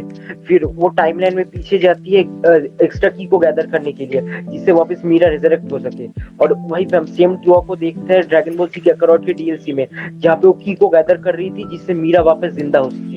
मतलब हमें प्रॉपर्ली दिखाया गया कि जो जीनोवर्स है और साथ के साथ ड्रैगन बॉल जी काकारोट है, ये दोनों कैनन है एक दूसरे से, ये स्टोरीज डायरेक्टली कनेक्ट हो रही है। वेल, एक और बारे में मैं बात करना चाहूंगा कि ड्रैगन बॉल ब्रेकर्स और ड्रैगन बॉल जीनोवर्स दोनों डायरेक्टली कनेक्टेड है, और ये हमें ड्रैगन बॉल के विकी से पता चलता है। वेल अगर ये भी इनफ नहीं है तो हमें प्रॉपरली बताया गया है कि जो अकीरा टोरियामा है और टोया टारो है उन्होंने ही जीनोवर्स की मांगा लिखी है। और जब जीनोवर्स के गेम्स का प्रोडक्शन हो रहा था तब खुद अकीरा टोरियामा ने जो स्टाफ है उनको गाइडेंस और सुपरविजन दिया था। और इसके ऊपर से उन्होंने सुप्रीम काय ऑफ टाइम क्रोनोआ और जो टाइम बट टोकी टोकी है उनको उन्होंने खुद ही ऐड किया था एक्स्ट्रा कैरेक्टर्स के हिसाब से, जो कितने ज्यादा इंपॉर्टेंट है आपको पता ही होगा। तो इसके बाद मैं जीनोवर्स के लोर के बारे में बात करना चाहूंगा। तो जीनोवर्स का जो टोटल लोर है वो यही है कि जो विलेन्स है वो टाइम में पीछे जा रहे हैं और ईच सागा के विलेन को ज्यादा बफ कर रहे हैं और ज्यादा स्ट्रॉन्ग बना रहे हैं। और इवन दूसरी टाइमलाइन के भी विलेन्स को हमारी मेन टाइमलाइन में ला रहे हैं जिससे वो ज्यादा स्ट्रॉन्ग हो जाए और हमारे मेन जो जी फाइटर्स है वो हार जाए और इससे पूरी की पूरी टाइमलाइन करप्ट हो जाए। यही है पूरे की पूरे जीनोवर्स का लॉर। तो इस वक्त आप बहुत सारे स्कैन देख सकते होंगे, ये मिस्टर हिरानो की तरफ से है जो ड्रैगन बॉल गेम्स के इंचार्ज है, जिन्होंने खुद बोले जो जीनोवर्स का टाइम पेट्रोल है और जो हीरोज का टाइम पेट्रोल है वो दोनों सेम ही है। और उन्होंने ये भी स्टेटमेंट दी है जो ड्रैगन बॉल सुपर हीरोज है उसके अंदर ड्रैगन बॉल जी, सुपर और जीटी तीनों के इवेंट्स है। तो मैं अब बात करना चाहूंगा जी मूवीज के बारे में। तो अकीरा टोरियामा ने खुद बोला है कि जो जी मूवीज है वो एक दूसरे डिमेंशन में टेक प्लेस करती है। और हाँ, यहाँ पे डिमेंशन का मतलब टाइमलाइन है। वैसे बहुत लोग ये भी नहीं बोलते है कि जो अकीरा टोरियामा है उन्होंने ये बोला है कि मैं उन मूवीज के अंदर एक ऑडियंस मेंबर की तरह हूँ क्योंकि मैंने कुछ खास किया नहीं था उन मूवीज में। और इसका कंट्रडिक्शन भी क्योंकि हमें ऑफिशियली यही बोला गया है कि जो डेड जोन मूवी का गार्लिक जूनियर था वो सेम गार्लिक जूनियर है जिसको हमने जी एनिमे में देखा था। और हाँ, आप लोगों को प्रॉपर्ली याद होगा तो उसका एक फिलर आर्क भी था। और कोई भी ये नहीं बोलेगा कि फिलर नॉन कैनन होता है, ठीक है। ये मैं ऑफिशियली बोला गया अकीरा टोरियामा की तरफ से कि जो फिलर है वो प्योर एनिमे कैनन है। और अगर आप लोगों ने एनिमे और मांगा दोनों देखा होगा तो आपको प्रॉपर्ली पता होगा कि ये दोनों कंटिन्यूटीज एक नहीं हो सकती। एनिमे अलग चलती है, मांगा अलग चलती है, तो दोनों की डिफरेंट स्टोरी हो सकती है और कैनन भी डिफरेंट हो सकता है। तो आप लोगों के दिल में एक सवाल आ रहा होगा कि जी मूवीज कैनन है या नॉन कैनन है। तो हाँ, सभी की सभी जी मूवीज कैनन है। हाँ, पर उनमें से कुछ ही मूवीज जैसे कि डेड जोन जैसी मूवीज वही मेन टाइमलाइन में हुई और कुछ मूवीज जैसे कि सोच लीजिए सभी की सभी जी ब्रॉली मूवीज और फ्यूजन रीबॉर्न, इसको हम किसी भी टाइमलाइन के अंदर नहीं रख सकते। तो हमें ये सोच लेना होगा कि दूसरे टाइमलाइन में हो रही है। और हाँ, एक डिफरेंट टाइमलाइन में हुई है इसका मतलब नहीं है कि वो नॉन कैनन हो गई, क्योंकि ड्रैगन बॉल के अंदर एक मल्टीवर्स है और वहां पे इनफिनिट पॉसिबिलिटीज है। और इसके बाद और भी कुछ चीजें आती है जिनके बारे में बात करना चाहूंगा मैं, और थोड़ा हीरोज के बारे में बात करना चाहूंगा। तो जो ड्रैगन बॉल सुपर हीरोज को जिन स्टाफ ने बनाया है उन्हीं सेम लोगों ने ड्रैगन बॉल सुपर को बनाया था। और हाँ, एक प्रॉपर क्रॉसओवर भी हो चुका है ड्रैगन बॉल सुपर और सुपर हीरोज के बीच में, जहां हमें प्रॉपरली बोला गया है कि इन दोनों का मल्टीवर्स सेम ही है। और हमें सुपर गोकू वर्सेस जीनो गोकू भी देखने को मिला था जहां पे हमारे मेन सुपर गोकू ने जीनो गोकू को डिफीट कर दिया था। मतलब हमारा मेन सुपर गोकू जितने भी लाइक मेजर फीट्स हुए सुपर हीरोज के अंदर उसके इक्वल स्केल करता है, वो भी इन अ लो बॉल। क्योंकि ऑब्वियसली हमें ये प्रॉपरली बोला गया है कि वो जीनो गोकू और जो हमारा मेन सुपर गोकू है उन्होंने पहले भी बैटल की थी, ठीक है। और बस ये नहीं, हमें और भी अच्छे से बोला गया है कि वो पिछली बार से ज्यादा स्ट्रॉन्गर हो चुके हैं। और लास्ट टाइम जीनो गोकू ने किस गोकू के साथ बैटल की थी? CC Goku. इससे हमें प्रॉपर हिंट दिया गया है कि जो सीसी गोकू है वही हमारा सुपर गोकू है, क्योंकि जो सीसी गोकू है वो एक फैन गिवन नेम है। और हमें प्रॉपरली कभी ऐसा नहीं बोला गया है जैसे हमें जीनो गोकू के लिए बोला गया है कि सीसी गोकू एक अल्टरनेट टाइमलाइन से बिलोंग करता है, बल्कि हमें ये प्रॉपरली बोला गया है, हमें इवन रेफरेंस भी दिया गया है टूर्नामेंट ऑफ पावर का सुपर हीरोज के अंदर। और हाँ, कुछ लोगों को अभी भी डाउट होगा कि कैसे मांगा और एनिमे अलग हो सकता है, तो मैं उनको बस यही रेकमेंड करूंगा कि वो मांगा और एनिमे प्रॉपरली कुछ देखे और पढ़े, वो उनको बहुत मैसिव डिफरेंस पता चल जाएगा तब। वैसे मैं एक डिफरेंस अभी दे देता हूँ, जो ग्रेगरी है ना, मतलब किंग काय का पेट, हाँ, वो सिर्फ एनिमे के अंदर एग्जिस्ट करता है, मांगा के अंदर नहीं करता वो। सो बाय द वे, एक करेक्शन, जो ग्रेगरी है वो एक्चुअली में पेट नहीं, केयर टेकर है। वैसे दिखता पेट जैसा ही, पर इट्स नॉट रिलेवेंट। तो चलो मैं बाकी बारे में बात करना चाहता हूँ अब फाइनल में कि हमने क्या क्या एक्सप्लेन किया। तो जो ड्रैगन बॉल जी कैकारोट है वो कैनन है, जीनोवर्स के गेम्स कैनन है ड्रैगन बॉल जी कैकारोट से। और उसके साथ साथ वो कनेक्ट हो रहे हैं ड्रैगन बॉल ब्रेकर्स और ड्रैगन बॉल सुपर हीरोज से। और ड्रैगन बॉल सुपर हीरोज का गेम ऑलरेडी कैनन है और इवन द एनिमे भी कैनन है, क्योंकि उनके बीच में प्रॉपर क्रॉसओवर हो चुका है। और कुछ मूवीज हमारी मेन टाइमलाइन में एग्जिस्ट करते हैं, कुछ अल्टरनेट टाइमलाइंस में। तो अभी आप लोगों ने देख लिया होगा कि सीसी गोकू किस तरह कैनन है। तो अब मैं बात करने वाला हूँ कि मैंने एक वीडियो में बोला था कि वर्सेस बैटल विकी सबसे पहला टीनिंग सिस्टम है, इसीलिए वो रिलायबल होगा। तो भाई मैं उसका सिर्फ उसी चीजों के लिए यूज करता हूँ जो वाकई में रिलायबल है, वरना वर्सेस बैटल विकी भी काफी चीजों में अनरिलायबल रह चुका है और बल्कि है भी। लाइक जो उनका ओल्ड टीनिंग सिस्टम है उसमें लिटरली आउटर वर्सल को इन्होंने डायमेंशनल बना दिया था। इनके लिए ओमनी प्रेजेंट स्पीड एक स्पीड टियर है, ऊपर से इन्होंने अपने विकी में इररिलेवेंट स्पीड को भी ऐड नहीं किया। इनका जो टीयरिंग सिस्टम में FAQ पेज है उसमें बोला गया है कि फिजिकल बीइंग्स के पास आउटर वर्सल एक ड्यूरेबिलिटी वगैरह नहीं हो सकती, जो अपने आप में ही एक अपील टू रियलिटी फैलेसी है, क्योंकि ब्रो ये फिक्शन है, यहाँ ऐसी इलॉजिकल चीजें हो सकती हैं। लाइक मेरे फिक्शन में एक नोवेल है, उसके अंदर मैं एक स्क्वायर सर्कल ऐड करता हूँ जो कि लॉजिकली पॉसिबल नहीं है, लेकिन स्टिल वो मेरे फिक्शन में एग्जिस्ट कर पा रहा है। और उनके अपने ही आउटर वर्सल पेज में बहुत सारे ऐसे कैरेक्टर्स हैं जो 3D है लेकिन उनका आउटर वर्सल टियर दिया हुआ है। और भी मैं बहुत सारी चीजें ऐड कर सकता हूँ, लेकिन वीडियो और ज्यादा लंबी ना हो इसलिए अब डार्क नाइट ये एक्सप्लेन करेगा कि उन्होंने अपनी पूरी वीडियो में कितनी ज्यादा फैलेसीज हिट की है। तो ये होगी एड होमोनिम अब्यूसिव वाली, क्योंकि इन लोगों ने लाइक पूरी वीडियो में मार्वल और डीसी के बारे में कुछ बोला नहीं है, और ना कि उन्होंने ये बोला है कि कैसे मार्वल और डीसी गोकू के ऊपर स्केल करते हैं। उन्होंने बस ऐसा मजाक उठाया है उन गोकू स्केलर्स का जो समझते हैं मार्वल और डीसी वीक है गोकू के कंपैरिजन में। और हाँ, ये अपील टू रिडिक्यूल फैलेसी भी होगी, क्योंकि इन्होंने ऐसे इस आर्गुमेंट को प्रेजेंट करने की कोशिश की है बिना किसी जस्टिफिकेशन को दिए कि लोगों को देख के ऐसा ही लगेगा कि गोकू सोलो नहीं कर सकता है कि मार्वल और डीसी को। पर यहाँ पे इन लोगों ने तो डायरेक्टली बोल दिया है कि हम गोकू की लेने वाले हैं, जो कि एड होमोनिम अब्यूसिव वाली होगी, क्योंकि अब फिर से स्केल को अटैक करने की जगह गोकू के ऊपर, मतलब एक कैरेक्टर के ऊपर अटैक कर रहे हैं। तो ये straight up begging the question होगा, क्योंकि उन्होंने बोला कि ये डेफिनेशन तभी काम कर सकती है जब वो गाइड बुक्स कैनन होंगी, पर इन्होंने इस पॉइंट पे एक भी प्रूफ नहीं दिया गाइड बुक्स कैसे कैनन नहीं है, और या फिर कभी ऑफिशियली रिजेक्ट किया गया। इन्होंने बस स्ट्रेट अप यही बोला कि गाइड बुक्स तो कैनन नहीं है, मतलब ये डेफिनेशन भी काम नहीं करेगी, मतलब ये अपने कंक्लूजन को प्री सपोज कर रहे हैं, जो कि बेगिंग द क्वेश्चन होगा। तो ये एक फॉल्स डिलेमा फैलेसी होगी, क्योंकि इन्होंने यहाँ पे बोला है कि सिर्फ वही कैनन है जो कि मेन टाइमलाइन से कनेक्ट है, और जो मेन टाइमलाइन से कनेक्ट नहीं होता वो कैनन नहीं है। पर ड्रैगन बॉल के अंदर इन्फिनिट पॉसिबिलिटीज एग्जिस्ट करती है, मतलब इन्फिनिट टाइमलाइंस, और सबके सब तो मेन टाइमलाइन से कनेक्ट नहीं है, मतलब क्या है, वो कैनन नहीं है। तो ये फॉल्स डिलेमा होगी।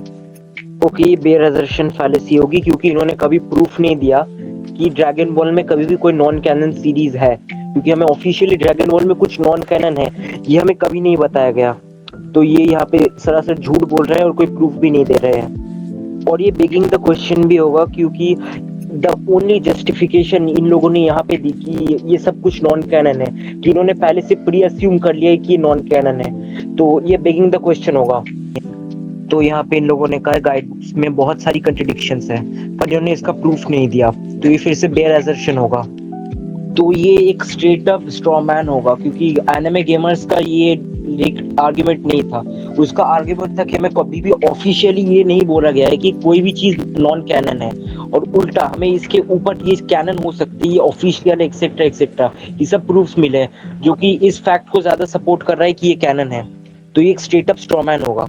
और अगेन सेकंड टाइम इन्होंने क्लेम किया है कि गाइड बुक्स में बहुत सारी कंट्रडिक्शन और लूप होल्स है, बट इसका इन्होंने कोई प्रूफ नहीं दिया, तो ये फिर से बेयर असर्शन होगा।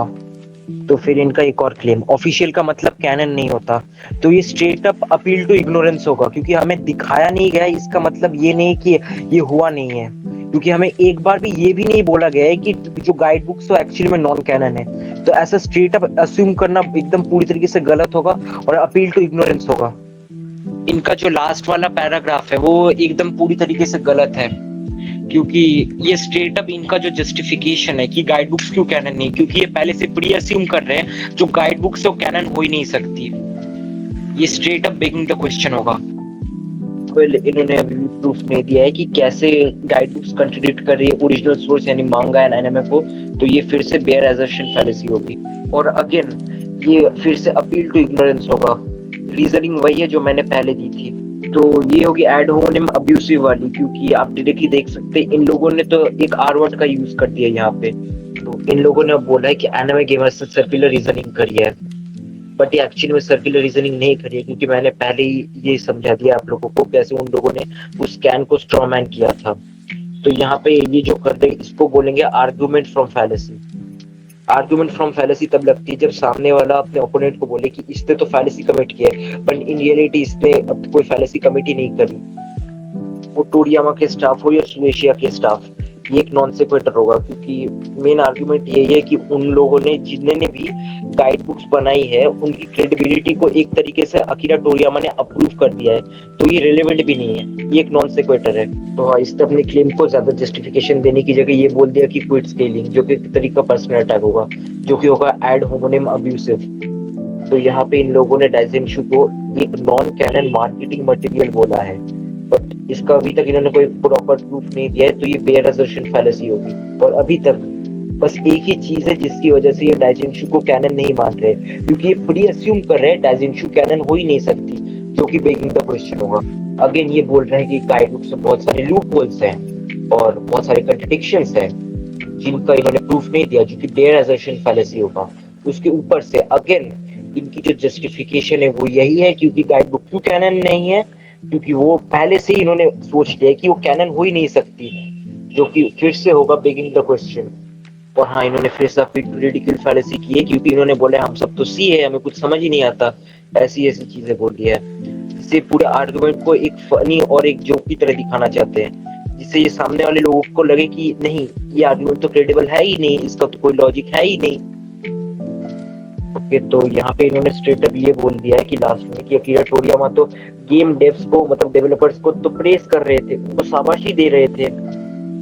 तो ये काइंड ऑफ एक तरह का स्ट्रॉ मैन ही है, क्योंकि भले वो शाबाशी दे रहे हो, इसका मतलब ये नहीं है कि उन्होंने एक्चुअली में उनकी क्रेडिबिलिटी के बारे में बात नहीं की है। तो उनका मतलब वही था कि नहीं, गाइड बुक जिन्होंने बनाई है वो मुझसे ज्यादा जानते हैं, वो भले उन्हें प्रेस कर रहे हो, फिर भी उनका जो ये स्टेटमेंट उनके मुंह से निकली है ना कि गाइड बुक्स जिन्होंने बनाई है मुझसे ज्यादा नॉलेजेबल है, ये चेंज नहीं होता। और एक नॉन सेक्वेटर है क्योंकि रिलेवेंट नहीं कि अकीरा टोरियामा उनको प्रेस कर रहे थे, उन्होंने खुद बोला कि जो स्टाफ है मुझसे ज्यादा नॉलेजेबल है, और ये पूरी तरीके से करेक्ट है। फॉर एग्जाम्पल, एक टीचर एक लड़के को बोलते हैं बेटा तुमने तो क्लास में टॉप किया है, वो भी एक तरह का प्रेज ही कर रही है, पर इसका मतलब क्या है, उस लड़के ने टॉप नहीं किया है क्लास में। तो एक क्विक नोट, इससे पहले इन लोगों ने जितनी बार भी बोला है कि हमें कोई ऐसा अप्रूवल नहीं दिया गया है कि गाइड बुक्स एक्चुअल में कैनन है, तो तब तक इन लोगों ने like cherry picking fallacy commit करी है इस तरह के एविडेंसेस को इग्नोर करके। तो इन्होंने एनिमे गेमर्स को सी बोल दिया है, तो ये वापस होगी एड होमोनिम फैलेसी, अब्यूसिव वाली।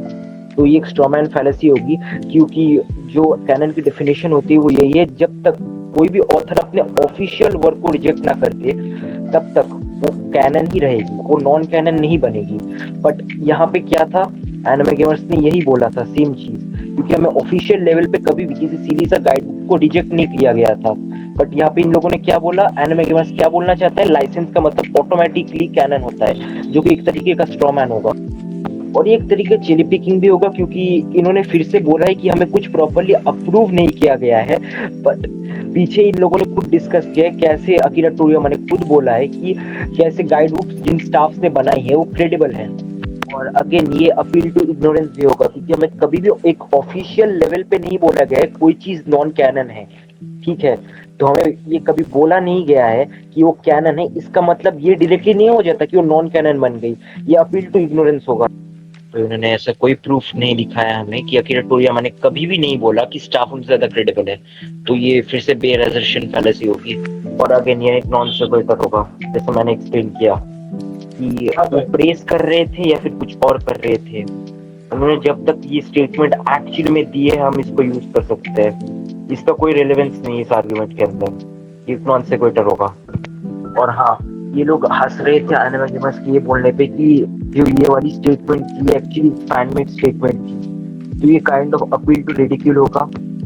और ऑब्वियसली एनिमे गेमर्स ने जो भी बोला था उसके पीछे एक लॉजिक और रीजनिंग होगी, तुम उसको काउंटर करने की जगह जोक कर रहे हो, और उसने जो रीजनिंग दी उसको तुम इग्नोर कर रहे हो, तो इन रियलिटी तुम लोग खुद चेरी पिक कर रहे हो। और मैंने आप लोगों को इनके जो पूरा का पूरा ये वाला पार्ट था इसका एक्सप्लेनेशन दे दिया, तो इट्स क्वाइट ऑब्वियस कि जो एनिमे गेमर्स है उसने चेरी पिकिंग फैलेसी नहीं करी है, बल्कि खुद इन लोगों ने एनिमे गेमर्स को एक झूठी चेरी पिकिंग फैलेसी देके आर्गुमेंट फ्रॉम फैलेसी कर दिए। तो आप यहाँ पे इनकी वीडियो की वर्सेस बैटल विकी की डेफिनेशन देख सकते हैं। और हाँ, इन्होंने चेरी पिक किया क्योंकि इन्होंने इस पार्ट के बारे में बात ही नहीं किया। आप सेकंड पैराग्राफ देख सकते हैं, the generally agreed upon definition.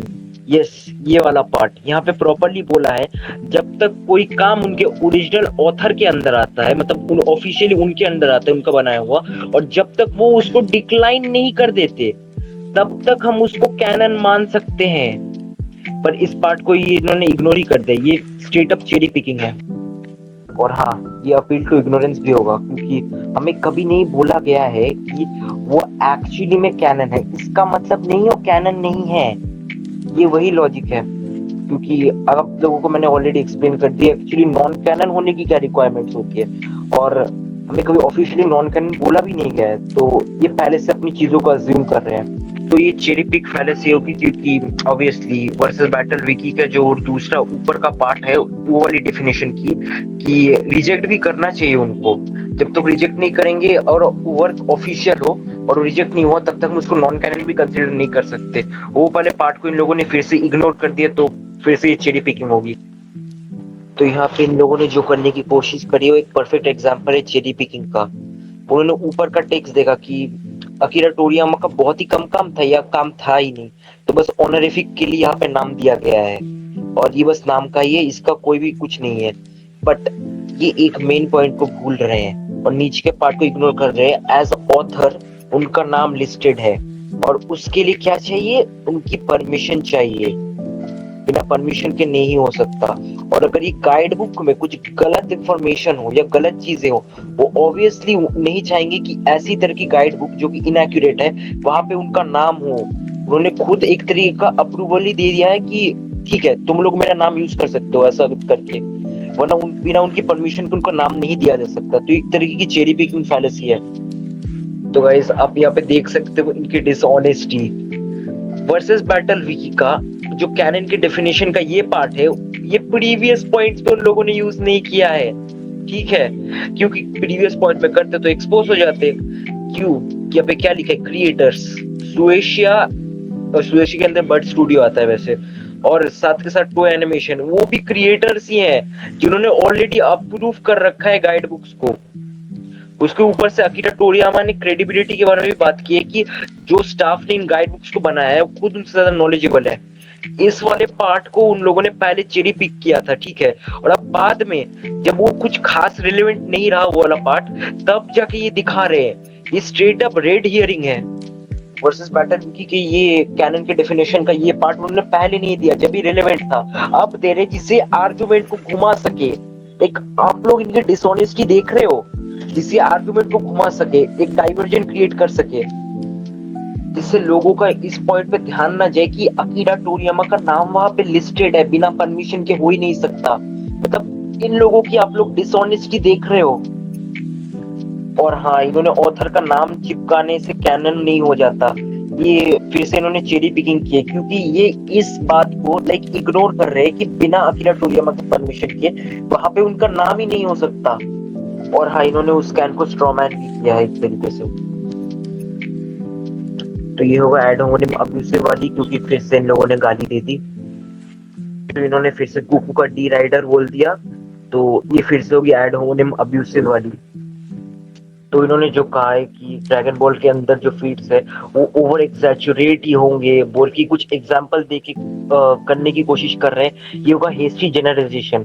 मतलब हाँ, ये कुछ लिमिटेड एग्जांपल्स से लेके ये बोल रहे हैं कि नहीं, ये कुछ लिमिटेड एग्जांपल्स ऐसे हैं तो सभी के सभी यही ऐसी होंगे। फॉर एग्जांपल, कुछ पॉलिटिशियंस करप्ट हैं, इसका मतलब नहीं कि सभी के सभी पॉलिटिशियंस करप्ट हैं। इसी को हेस्टी जनरलाइजेशन कहते हैं। फिर से इन लोगों ने अपील टू रिडिक्यूल कर दी। वजीटा और फ्रीजा घूम घूम के बोलते हैं। ओह माय गॉड, इतनी फैलेसी कमिट करेंगे अब ये लोग।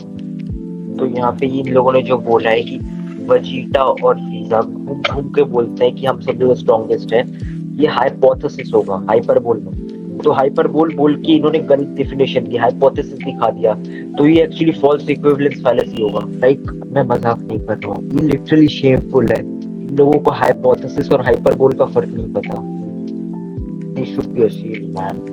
This is really pathetic. तो यहाँ पे प्रॉपर्ली देख सकते हैं, यहाँ पे तो इन्होंने एनिमे गेमर्स को पीसी ही बोल दिया। ये फिर होगी एड होमोनिम अब्यूसिव वाली। तो इन्होंने ये बोला है इंस्टेंस को स्ट्रॉमैन करके कि एक्स्ट्रापोलेट गेसेस होते हैं। तो एक्स्ट्रापोलेट का मतलब क्या होता है? फ्रॉम एन ओपिनियन और make a judgement about a situation by using facts that you know from a different situation. और यहाँ पे हमें क्या बोला गया? प्रॉपरली स्टाफ कौन है? वो लोग हैं जिनके पास ज्यादा नॉलेज है देन अकीरा टोरियामा, और जो सीरीज के साथ काम किया है उन लोगों ने, जिनके पास सीरीज का अच्छा नॉलेज है। और स्ट्रॉमैन करके इन्होंने ये भी लिखा है कि एक्स्ट्रापोलेट गेसेस हैं, गेस नहीं लिखा है वहां पे, और ना कि वो लोग गेस मार रहे हैं, क्योंकि एक्स्ट्रापोलेट गेसेस एक तरह के ओपिनियन होते हैं। और ओपिनियन ऐसे भी हो सकते हैं, फॉर एग्जांपल एक क्लास में एक लड़का है, उसने एक मैथ इक्वेशन सही किया है, उसका आंसर मिल गया है, तो वो टीचर को क्या बोलेगा? इट्स माय ओपिनियन, यही आंसर होगा, यही सही आंसर है। इसका मतलब नहीं उसको ओपिनियन है तो गलत हो गया ना, इट्स प्रीटी रॉन्ग। ये एक्चुअली में फनी है क्योंकि इन्होंने एनिमे गेमर्स को ये बोल के गाली दी है कि उसको प्रॉपरली खुद के स्कैन नहीं पढ़ने आते, बट इन लोगों को खुद का रीडिंग और अंडरस्टैंडिंग कॉम्प्रिहेंशन है। वाह। तो इन लोगों ने एक्स्ट्रापोलेट की जो डेफिनेशन है उसको भी स्ट्रॉमैन किया है, क्योंकि आप ऑब्वियसली देख सकते होंगे एक्स्ट्रापोलेट की जो डेफिनेशन है वो।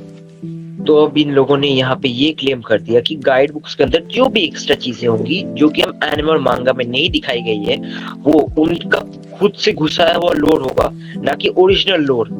ओके, तो ये बेगिंग द क्वेश्चन होगा, क्योंकि ये जो पहले खुद गेसेस के बारे में बोल रहे थे, ये खुद इन लोगों ने गेस मारा है, इनके पास कोई प्रूफ नहीं है, प्रूफ नहीं दिखा तो ये बेयर असर्शन होगा। बाप रे, लाइक ये खुद कितनी बार बेगिंग द क्वेश्चन कर रहे हैं, और ये लोग खुद गाली दे रहे थे कि ये तो सर्कुलर रीजनिंग है। मतलब कितने बार हिपोक्रेट्स है ये लोग, आप देख सकते हो। तो गाइस आप फिर से देख सकते हैं एक पीक बेगिंग द क्वेश्चन, जिससे प्रॉपर्ली यही पता चल रहा है इन्होंने पहले से प्री सपोज कर रखा है कि गाइड बुक्स नॉन कैनन है, इसलिए ऐसी बातें कर रहे हैं। क्योंकि यहाँ पे क्या लिखा है देखिए, उन्होंने गाइड बुक सुपरवाइज नहीं करी, इसका मतलब कैनन नहीं है। ये और भी बड़ा प्रूफ है, और ये खाली जगह भरने के लिए है। बट जितना भी एविडेंस इसने दिखा, बाय द वे इन्होंने एक बहुत बड़ी गलती की। अकीरा टोरियामा सुपर सेन 1 और 2 का फर्क भूल गए थे, सुपर सेन 2 और 3 का नहीं। 3 दिखने में बहुत अलग है, ऑब्वियसली उनको देख के पता चलेगा। But okay, let's move on. और ये एक नॉन सेक्वेटर है, वो चीजें भूल जाते हैं, इसका मतलब ये नहीं कि गाइड बुक्स नॉन कैनन है। ये एक्चुअली ये कंक्लूजन कोई भी फॉलो ही नहीं होता इनका। गाइड बुक्स कैनन इसीलिए हैं कि अकीरा टोरियामा मल्टीपल चीजें भूल जाते थे, और उन्होंने खुद बोला था कि हम सबको गाइड बुक्स यूज करनी चाहिए। और इवन अगर उनको लाइक पहले के टाइम पे, अगर उस टाइम पे गाइड बुक्स खुद अवेलेबल होती तो खुद यूज करते। तो गाइस ये पूरी तरीके से नॉन सेक्वेटर आर्ग्यूमेंट है, ये फॉलो ही नहीं हो रहा है, और एक फॉल्स डिलेमा फैलेसी भी होगी, क्योंकि इनका लॉजिक ऐसा ही है। अगर अकीरा टोरियामा ने उनको सुपरवाइज किया होता तो कैनन होती, बट उसको सिर्फ स्टाफ से बनाया तो नॉन कैनन है। पर ये तीसरे वाले ऑप्शन को इग्नोर ही कर रहा है कि वो स्टाफ से तो बनी है, बट अकीरा टोरियामा ने उनको अप्रिशिएट किया है एज क्रेडिबल। ठीक है, उसका यूज किया जा सकता है, उस पर रिलाई किया जा सकता है। और हाँ, ये इस बात को उठा ही नहीं रहे कि अकीरा टोरियामा ने ये भी कभी नहीं बोला कि गाइड्स एक्चुअली में नॉन कैनन है और कभी भी क्रेडिबल नहीं है, ऐसा भी नहीं कर रहे हैं, और सिर्फ इस वाली स्टेटमेंट्स को ले रहे हैं। और ये उन स्टेटमेंट्स को तो ये इग्नोर ही कर दिया इन लोगों ने, जहाँ पे बोला था कि नहीं गाइड्स का यूज किया जा सकता है और गाइड्स क्रेडिबल है। तो एक तरीके की चेरी पिकिंग भी हुई है। और अगर हम किसी चीज को अप्रिशिएट कर रहे हैं, वो भी एक तरीके का अप्रूवल ही होता है। मैंने आप लोगों को पहले एक्सप्लेन कर दिया था प्रॉपर्ली एनिमे गेमर्स का पूरा आर्ग्यूमेंट, ठीक है। और यहाँ पे जो स्कैन दिखा है इनको याद रखना, हाँ, कभी टोकाए वाला। तो आप लोग यहाँ पे देख सकते हैं, आप यहाँ पे बोल रहे कॉर्पोरियल का मतलब डायरेक्टली नॉन फिजिकल नहीं होता, नहीं, उसके लिए कॉन्टेक्स्ट चाहिए। बट सेकेंड वाले स्कैन में क्या लिखा था आप याद करो, वही कभी टोकाए वाला। वहां पे क्या बोला गया था कि वो अभी एक फिजिकल प्लेन में है, अभी वो फिजिकल प्लेन में है, मतलब वो जहां से आए थे वो प्लेन फिजिकल नहीं है, मतलब वहां पे कुछ भी फिजिकल नहीं है, मतलब पे डिमेंशंस पे एग्जिस्ट नहीं कर सकते। हाँ, वैसे आफ्टर लाइफ नहीं था, वो कायोशिन था, फिर भी इन लोगों ने उस एविडेंस को इग्नोर किया, तो ये चेरी पिकिंग होगा। और हाँ, ये जो बाकी का पार्ट है कि हमें आफ्टर लाइफ में जमीन कैसे दिखती है, ये ग्रेविटी कैसे आती है, एक्सेट्रा एक्सेट्रा, तो हाँ, ये directly appeal to reality fallacy होगा। आई होप एक्सेंट ही एक्सप्लेन करते प्रॉपर्ली। और इन लोगों ने यहाँ पे क्या बोला है कि एनिमे गेमर्स ने जानबूझ के दो ऑप्शन रखे हैं। हाँ, मतलब ये इनडायरेक्टली ये बोल रहे हैं कि एनिमे गेमर्स ने किया फर्स्ट डिलेमा फैलेसी, बट ये एक्चुअली में उसने कमिट नहीं किया, तो इन्होंने खुद ही कर दिया आर्गुमेंट फ्रॉम फैलेसी। और हाँ, साथ में ये एक और भी चीज होगी, एक स्ट्रॉमैन भी हम इसको बोल सकते हैं, क्योंकि एनिमे गेमर्स को इन्होंने अक्यूज किया है कि इसने की है स्ट्रॉमैन फैलेसी, पर एक्चुअली में की नहीं, मतलब इसके आर्गुमेंट को बेंड किया गया है, मतलब इन लोगों ने स्ट्रॉमैन कर दिया फिर से। और आप अभी देख सकते होंगे लॉ ऑफ एक्सक्लूडेड मिडिल की जो डेफिनेशन है वो भी प्रोपोजिशन है, वो खुद प्रोपोजिशन या उसका नेगेशन दोनों में से एक ही सच हो सकता है, जो कि यहाँ पे प्रोपोजिशन है आफ्टर लाइफ नॉन फिजिकल है, नेगेशन है वो नहीं है, इन दोनों में से कुछ एक ही सच हो सकता है, दोनों के बीच में कुछ नहीं है, ये पॉसिबल ही नहीं है according to law of excluded middle. तो वेल ये फिर से आप देख सकते हैं इन्होंने अपील टू रियलिटी कमिट करी है। और ये बेगिंग द क्वेश्चन भी होगा, क्योंकि पहले से प्री सपोज कर रहे हैं कि जो ड्रैगन बॉल है वो पूरी तरीके से रियल लाइफ लॉस से बाउंड है, बल्कि कोई भी वर्स पूरी तरीके से रियल लाइफ लॉस से बाउंड नहीं होता। और इन्होंने कोई प्रूफ भी नहीं दिखाया कि ड्रैगन बॉल पूरी तरीके से रियल लाइफ लॉस से बाउंड है, तो ये एक बेयर असर्शन भी होगा। ये वही सेम गलती कर रहे हैं, तो फिर से होगा अपील टू रियलिटी। तो मिस्टर सेटन और डॉग कैसे कायोशनल में एग्जिस्ट कर पा रहे थे, तो यहाँ पे एनिमे गेमर्स ने एक आर्गुमेंट दिया कि उनको स्पेशल बॉडी मिल गई होगी। तो यहाँ पे उन लोगों ने दो चीजें की, पहली बात इससे बोला ये तो कहानी बना रहा है, तो नहीं, वो कहानी नहीं बना रहा है, और तुमने रिडिकुलस तरीके से उसके आर्गुमेंट को दिखाने की कोशिश करी जिससे उसका आर्गुमेंट इलॉजिकल लगे, ये अपील टू रिडिक्यूल होगा फिर से। और इसके ऊपर एड हॉक रेस्क्यू फैलेसी भी नहीं लगेगी, क्योंकि हमें प्रॉपर्ली मांगा और एनिमे के अंदर बोला गया है कि कैरेक्टर्स को स्पेशल बॉडी मिलती है। एड हॉक रेस्क्यू फैलेसी तभी लगती है जब कोई बंदा जो अपने क्लेम्स को प्रॉपर्ली एविडेंस से कुछ नहीं दे पा रहा है, वो अपना खुद एक अजम्पशन स्टार्ट कर देते कि ऐसा हो सकता है, ऐसा हो सकता है, नहीं, पर एनिमे और मांगा में हमें प्रॉपर्ली प्रूफ दिखाया गया है और हमें बोला गया है। अब तुम लोग ये बोलना स्टार्ट करोगे क्या कि एनिमे और मांगा नॉन कैनन है?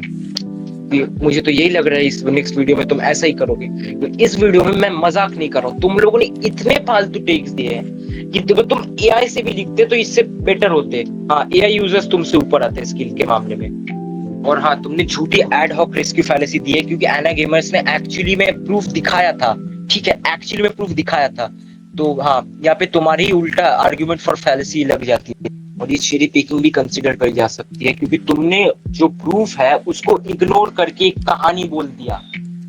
और हाँ, यहाँ पे तुमने जो ये सब किया है ना कि ये तो कहानी बना रहा है, हमें कहाँ बोला गया है, तो ये डायरेक्टली होगा अपील टू इग्नोरेंस फैलेसी, क्योंकि हमें बोला नहीं गया है इसका मतलब हुआ नहीं, ऐसा नहीं है, क्योंकि एक ही लॉजिकल एक्सप्लेनेशन है जो कि हमें ऑलरेडी इन सीरीज मिल चुकी है कि कैरेक्टर्स को एग्जिस्ट करने के लिए in afterlife special body दी जाती है। तो अगर मिस्टर सेटन वहां पे है तो ये ऑब्वियस कि उन्हें स्पेशल बॉडी दी गई थी, और अगर तुम इसको ऐसे इग्नोर कर रहे हो और बोल रहे हो हमें कहाँ बोला गया है, तब ये होगी अपील टू इग्नोरेंस।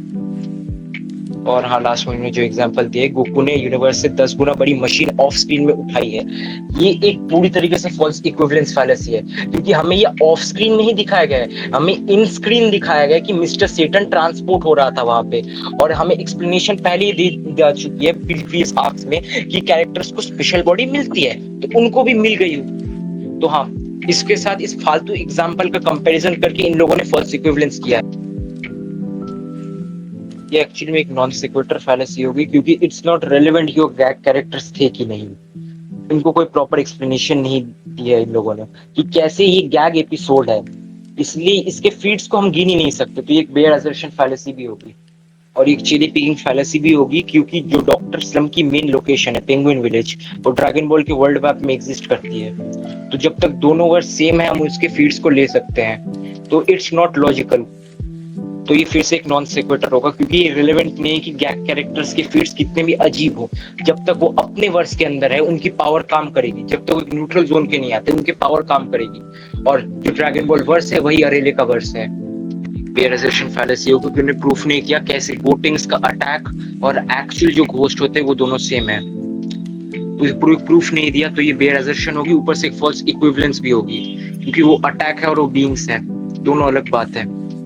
और हाँ, आप नीचे मोस्ट प्रोबेबली एब्स्ट्रैक्ट की डेफिनेशन देख सकते होंगे, तो इन लोगों ने इसका भी कोई प्रूफ नहीं दिया कि कैसे घोस्ट एक्चुअल में एब्स्ट्रैक्ट्स नहीं है, वो लोग एक्चुअली में एब्स्ट्रैक्ट नहीं है, उन्होंने पहले से प्री अस्यूम किया, जो फिर से begging the question of bare assertion होगा। और हाँ, अगर आप इनकी इस आर्गुमेंट को पढ़े तो आप प्रॉपर्ली आपको समझ आएगा। द ओनली रीजन ये नहीं मान रहे कि जो भूत है वो एक्चुअली में नॉन फिजिकल होते हैं, क्योंकि पहले से प्री अस्यूम कर रहे हैं। तो ये फिर से अपील टू रिडिक्यूल होगा, क्योंकि आप देख सकते हो इसने इस फीड को किस तरीके से प्रेजेंट करने की कोशिश की है एज अ जोक, जिससे ज्यादातर लोगों को लगे कि एनिमे गेमर्स का ये आर्गुमेंट फालतू है। ये अपील टू रिडिक्यूल है। और हाँ, इन्होंने एक तरीके की बैक ट्रैकिंग भी कर दी है, क्योंकि आप पहले देख सकते हो कि जो वीरस ने एक भूत को मारा था, ठीक है, जो कि कोई नॉर्मल भूत नहीं था, वो डॉक्टर स्लम का एक कैरेक्टर था जो कि खुद प्लॉट को रीराइट कर सकते हैं। ओके, इसको ऐसे हम साइड करते हैं। अभी मेन बात पे जाता हूँ, ठीक है। तो यहाँ पे हम क्या देख सकते हैं, पहले इन्होंने बोला था कि जो वीरस को भूत मारने वाली बात है वो एक्चुअल में ग्लेज है, पर बाद में ये खुद एक्सेप्ट कर रहे हैं। What the heck, ये लिटरली में बैक ट्रैकिंग है। और ये एक तरीके का स्ट्रॉमैन भी होगा, क्योंकि एनिमे गेमर्स का आर्गुमेंट क्या था, कैसे ड्रैगन बॉल कैरेक्टर्स के पास नॉन फिजिकल इंटरेक्शन होता है, ठीक है। तो बीरस का ड्रैगन बॉल का कैरेक्टर नहीं है, हाँ वो है। उसकी की हकाई क्या है, ये जो हकाई को एग्जिस्टेंस इरेजर बोल रहे हो क्या है, हकाई क्या है? तो हकाई है एक तरह की बेस्ड अटैक की। और एनिमे गेमर्स का मेन आर्गुमेंट क्या था कि नॉन फिजिकल होती है। तो हाँ, तो इनका ये जो आर्गुमेंट एक पूरी तरीके से नॉन सिक्वेटर है, इसका कोई मीनिंग ही नहीं बैठता इधर। और हाँ, इन्होंने साथ में थोड़ा बहुत स्ट्रॉमैन किया है एनिमे गेमर्स के आर्गुमेंट को। इसका हमें तो पहले ही इन सीरीज एक्सप्लेनेशन दे दिया गया है, हमें सीरीज के अंदर ही प्रूफ दे दिया गया है कि किड बू कैसे एग्जिस्ट कर पा रहा था कायोशिनियन के अंदर, और सेल कैसे कर पा रहा था आफ्टर लाइफ के अंदर। ये हमें प्रॉपर्ली एक्सप्लेनेशन तो दे दी गई है सीरीज में। और अगर वो इसको इग्नोर करेंगे तो ये तो चेरी पिकिंग ही होगी, तो एविडेंस को इग्नोर कर रहे हैं अब। अगर इन्होंने ड्रैगन बॉल देखा होगा तो इनको प्रॉपर्ली पता होगा। और ये स्पेशल प्लीडिंग फैलेसी किस लॉजिक से हुई, हमें सीरीज के अंदर प्रॉपर्ली एक्सप्लेनेशन दी गई है। ये उसके पर्सनल इमोशनल बिलीफ से नहीं बोल रहा है, वो हमें प्रूफ दिखाया गया है। तो ये फिर से होगा इनका जो स्पेशल प्लीडिंग है, मैंने इसको कन्वर्ट कर दिया है इस लॉजिक से इनटू आर्गुमेंट फ्रॉम फैलेसी। और हाँ, ये फिर से हम इसको सब कुछ थ्योरी बोल रहे हैं, तो इनको प्रूफ करना पड़ेगा ये एक्चुअली में थ्योरी है और इसका एक्चुअल कोई प्रूफ नहीं है। इनको ये प्रूफ करना पड़ेगा, तब तक ये बेयर असर्शन होगा। और हाँ, इन्होंने जैसे बोला है कि प्लॉट इंक्लूडेड स्टूपिडिटी, एक्चुअली में ये बहाना मान रहे, तो इन्होंने इसका कोई प्रूफ भी नहीं दिखाया वैसे, तो हम इसको रेड हियरिंग फैलेसी भी मान सकते हैं। प्लॉट इंक्लूडेड स्टूपिडिटी क्यों नहीं है, इसका एक्सप्लेनेशन देने की जगह तो इन्होंने पूरा टॉपिक को ही बदल के रख दिया। तो आप लोग यहाँ पे देख सकते हैं कि इन्होंने कैसे स्कैन को स्ट्रॉमैन किया है। तो आप यहाँ पे क्या देख सकते हैं कि फिजिकल स्ट्रेंथ की लिमिटेशन होती है। उसके बाद बोला गया है की है स्पिरिचुअल, और की लिमिट्स नहीं होती। तो एक फिजिकल चीज की लिमिट होती है यहाँ पे बोला गया है, और दूसरी तरफ स्पिरिचुअल के साइड में क्या लिखा गया है, कोई लिमिट नहीं होती। मतलब डायरेक्टली हमें ऐसा बोला जा रहा है कि एक्चुअली में नॉन फिजिकल होती है, और इसको इन्होंने स्ट्रॉमैन कर दिया। और ये फिर से इन्होंने एग्जाम्पल इतना बुरा दिया है, यहाँ पे फिर से फॉल्स इक्विवेलेंस लगेगी, क्योंकि यहाँ पे जो बॉक्सर की स्पिरिट है वो एक मेटाफोरिकल चीज है, और दूसरी तरफ जो ये दूसरी स्पिरिट है वो एक्चुअल में नॉन फिजिकल है, वो एक नॉन फिजिकल चीज होती है। ये एक फॉल्स इक्विवेलेंस होगा ये फालतू एग्जांपल की वजह से। और हाँ, अब वीडियो को पीछे करके स्कैन कर सकते हैं, आप लोग खुद पढ़िए और बोलिए आपको कहां से पढ़ के लग रहा है। वहां पे की का मतलब करेज लिखा है, करेज हो सकता है। आप लिटरली में पढ़िए, आप लोग खुद पढ़िए और सोचिए कि कितने बुरे वाले डाइवर्जन क्रिएट कर रहे हैं, क्या कर रहे हैं। ये एक स्ट्रॉमैन होगा, क्योंकि ऑब्वियसली वहां पे ऐसा कुछ लिखा ही नहीं है, और दूसरी तरफ ये होगा बेयर असर्शन, क्योंकि इन्होंने ऐसा कोई प्रूफ नहीं दिया है कि वहां पे यही लिखा है। ये एक पॉजिटिव क्लेम है कि वहां पे करेज का मतलब है, वहां पे की का मतलब करेज लिखा हुआ है, ये एक पॉजिटिव क्लेम है। और इन्होंने बिना प्रूफ देखे ही बोल दिया कि नहीं यहाँ पे करेज है, तो ये बेगिंग द क्वेश्चन होगा। ये पहले से ऐसा प्री अस्यूम कर रहे हैं वहां पे करेज ही होगा, मतलब ये होगी एड होमोनिम फैलेसी, वो भी अब्यूसिव वाली, क्योंकि यहाँ पे इन्होंने गोकू टार्ज लिख दिया है। और हाँ, ये जो की के एग्जांपल को देखे ये इतनी गंदी बात कही है कि ये करेज होगा, ये हिस्ट्री जनरलाइजेशन फैलेसी है।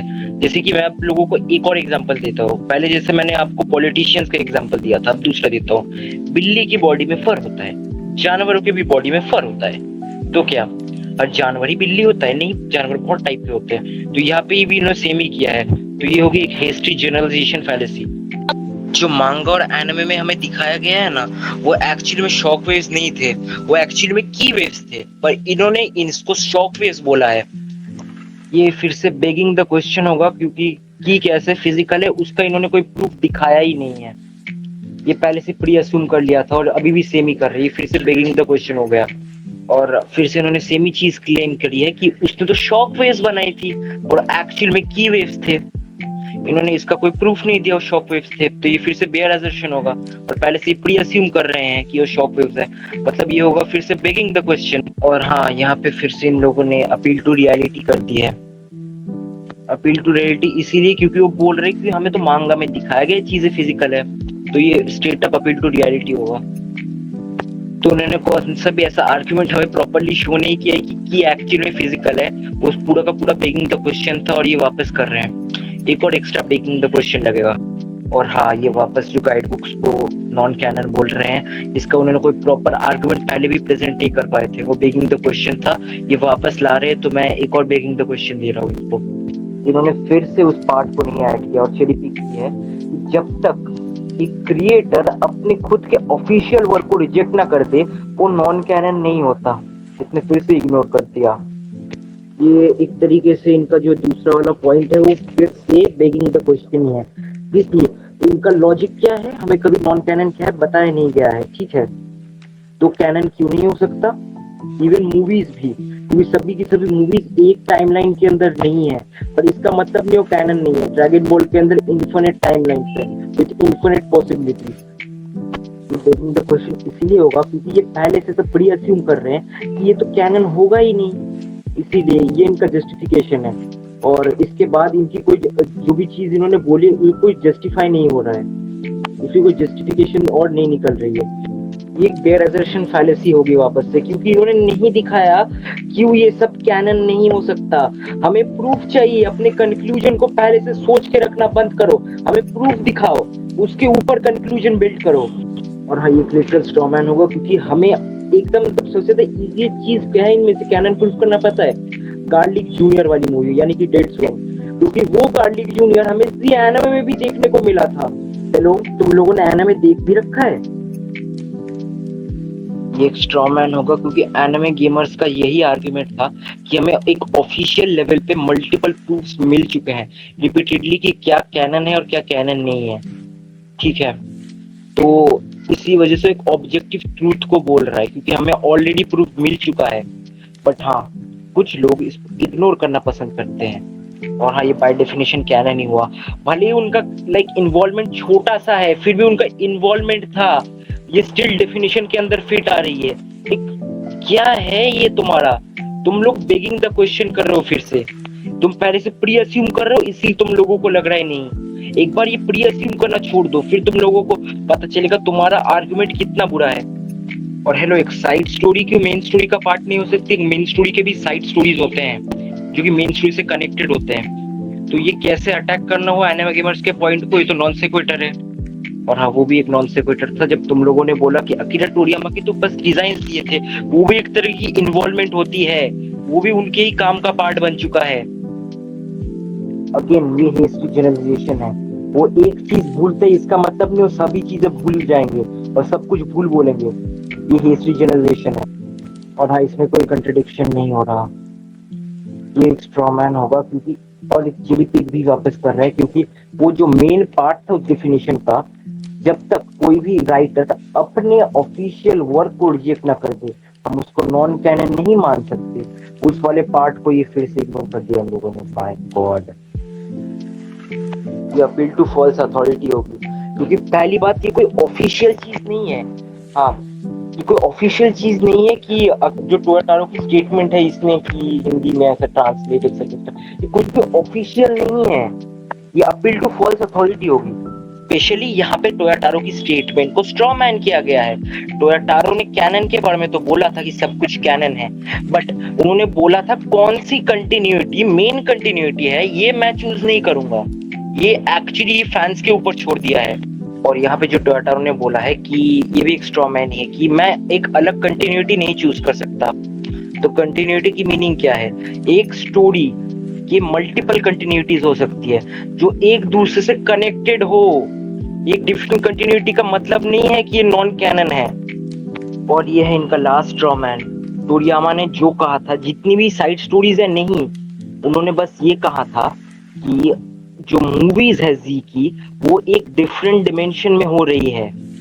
क्यों? क्योंकि उनका यही लॉजिक था जो कि मैंने आई थिंक वीडियो के स्टार्टिंग में आप लोगों को एक्सप्लेन कर दिया था कि क्यों है वो, और उन्होंने क्यों मूवीज को एक अलग डिमेंशन में हो रहे हैं ऐसी बातें कही थी। तो हाँ, ये एक लास्ट स्ट्रॉ मैन है और ये है यहाँ पे फैलेसीज का एंड। और हाँ, एक लास्ट चीज है जिसको मैं एड्रेस करना चाहता हूँ, वो टोयोटारो की स्टेटमेंट के बारे में ही है।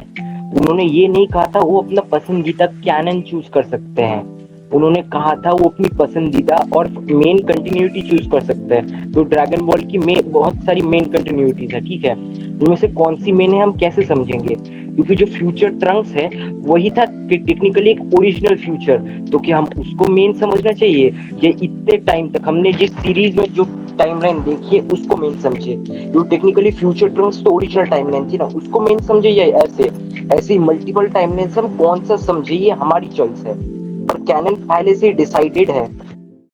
तो अभी ये वाला लास्ट पार्ट है जिसमें मैं पाक गेमिंग और नेक्सन के डिबेट के बारे में बात करूंगा और इसे जितना शॉर्ट हो सके उतना ही शॉर्ट करूंगा। तो जब से तुमने मेरी गाइड्स वाली वीडियो के अगेंस्ट कम्युनिटी पोस्ट किया था, जो कि आई गेस अभी तुम लोगों ने डिलीट कर दिया है, उसी पोस्ट के बाद मैंने तुमको बार बार डिबेट के लिए इसीलिए बोला था ताकि हमें पता चल सके कि तुम अपनी आने वाली गाइड्स वाली वीडियो के अगेंस्ट कौन से टेक्स्ट का यूज करोगे। इसीलिए मैंने वीसी और टेक्स्ट दोनों के लिए ऑफर किया था, लेकिन उसके बाद मेरे हाथ तुम लोगों की वो रिकॉर्डिंग लगती है जिसमें तुम गाइड्स वाली वीडियो को डिबंक कर रहे थे, लेकिन वो ऑडियो कंप्लीट नहीं था। इसीलिए उस रात को मैंने जितना हो सके उतना कहने की कोशिश की कि हाँ भाई पाक गेमिंग के साथ टेक्स्ट डिबेट कर लो, क्योंकि वीसी में आने की तुम लोगों की औकात नहीं है। और जस्ट बिकॉज इसीलिए ये डिबेट हुआ था क्योंकि हम इनके टेक्स्ट के बारे में पता लगा कर पहले से ही इनका रेपुटेशन तैयार रखना चाहते थे, और इसका प्रूफ वो वाली रिकॉर्डिंग है जो कि आपको वीडियो के लास्ट में मिल जाएगी। और हाँ, मैं अभी भी बोल रहा हूँ डिबेट करना है तो वीसी में आ जाओ, कोई प्रॉब्लम नहीं। और जहाँ तक मुझे पता है पाक गेमिंग तुमसे टेस्ट में दिमाग खराब नहीं करने वाला, क्योंकि वो खुद अपने चैनल को रन करने में बिजी है। और हाँ, जो रियल डिबेट हुआ था विद रिकॉर्डिंग एक्सड और इमोर्टल का, वो मेरे पास है और वो बहुत जल्द अपलोड भी होगा YT पर। तो मैं इन सब चीजों की चैट भी DM कर सकता हूँ जो कुछ भी मैंने बोला डिबेट के बारे में, अगर तुम मुझे वो वाला दिन और उसकी डेट बताओ तो। और हाँ, अगर तुम लोगों ने वाकई में वीसी डिबेट करना है तो मैं तुमको अपने सर्वर से अनबैन कर दूंगा, अदरवाइज नहीं। क्योंकि नेक्सन ने मुझे डिसरिस्पेक्ट किया, नाइस गाय ने पवित्रा को डिसरिस्पेक्ट किया, और इमोर्टल ने सर्वर की चैट्स लीक की विदाउट परमिशन, जो कि सर्वर के रूल्स के अगेंस्ट है। और हाँ, अगर तुम मुझे इनका भी डे बताओ तो मैं इनकी भी चैट्स दे सकता हूँ। वेल, तो हाँ गाइस, आज के लिए इतना ही। अगर तुम लोगों ने इस वीडियो को लास्ट तक देख लिया है तो इससे यह चीज प्रूव होती है कि तुम लोगों को गोकू की आउटरोड स्केलिंग में वाकई इंटरेस्ट है, तो ये चैनल आपके लिए ही है। इसी के साथ साथ आप सब लोग एक्सेंट पवित्रा और डार्क नाइट को भी सपोर्ट दिखाओ। सभी ने इस वीडियो में अपना काम अच्छे से किया है, तो इनके चैनल का लिंक भी आपको पिन कमेंट सेक्शन में मिल जाएगा। और इसी के साथ साथ आज की सारी वीडियो को यहाँ पर ही खत्म करते हैं। Take care and good bye.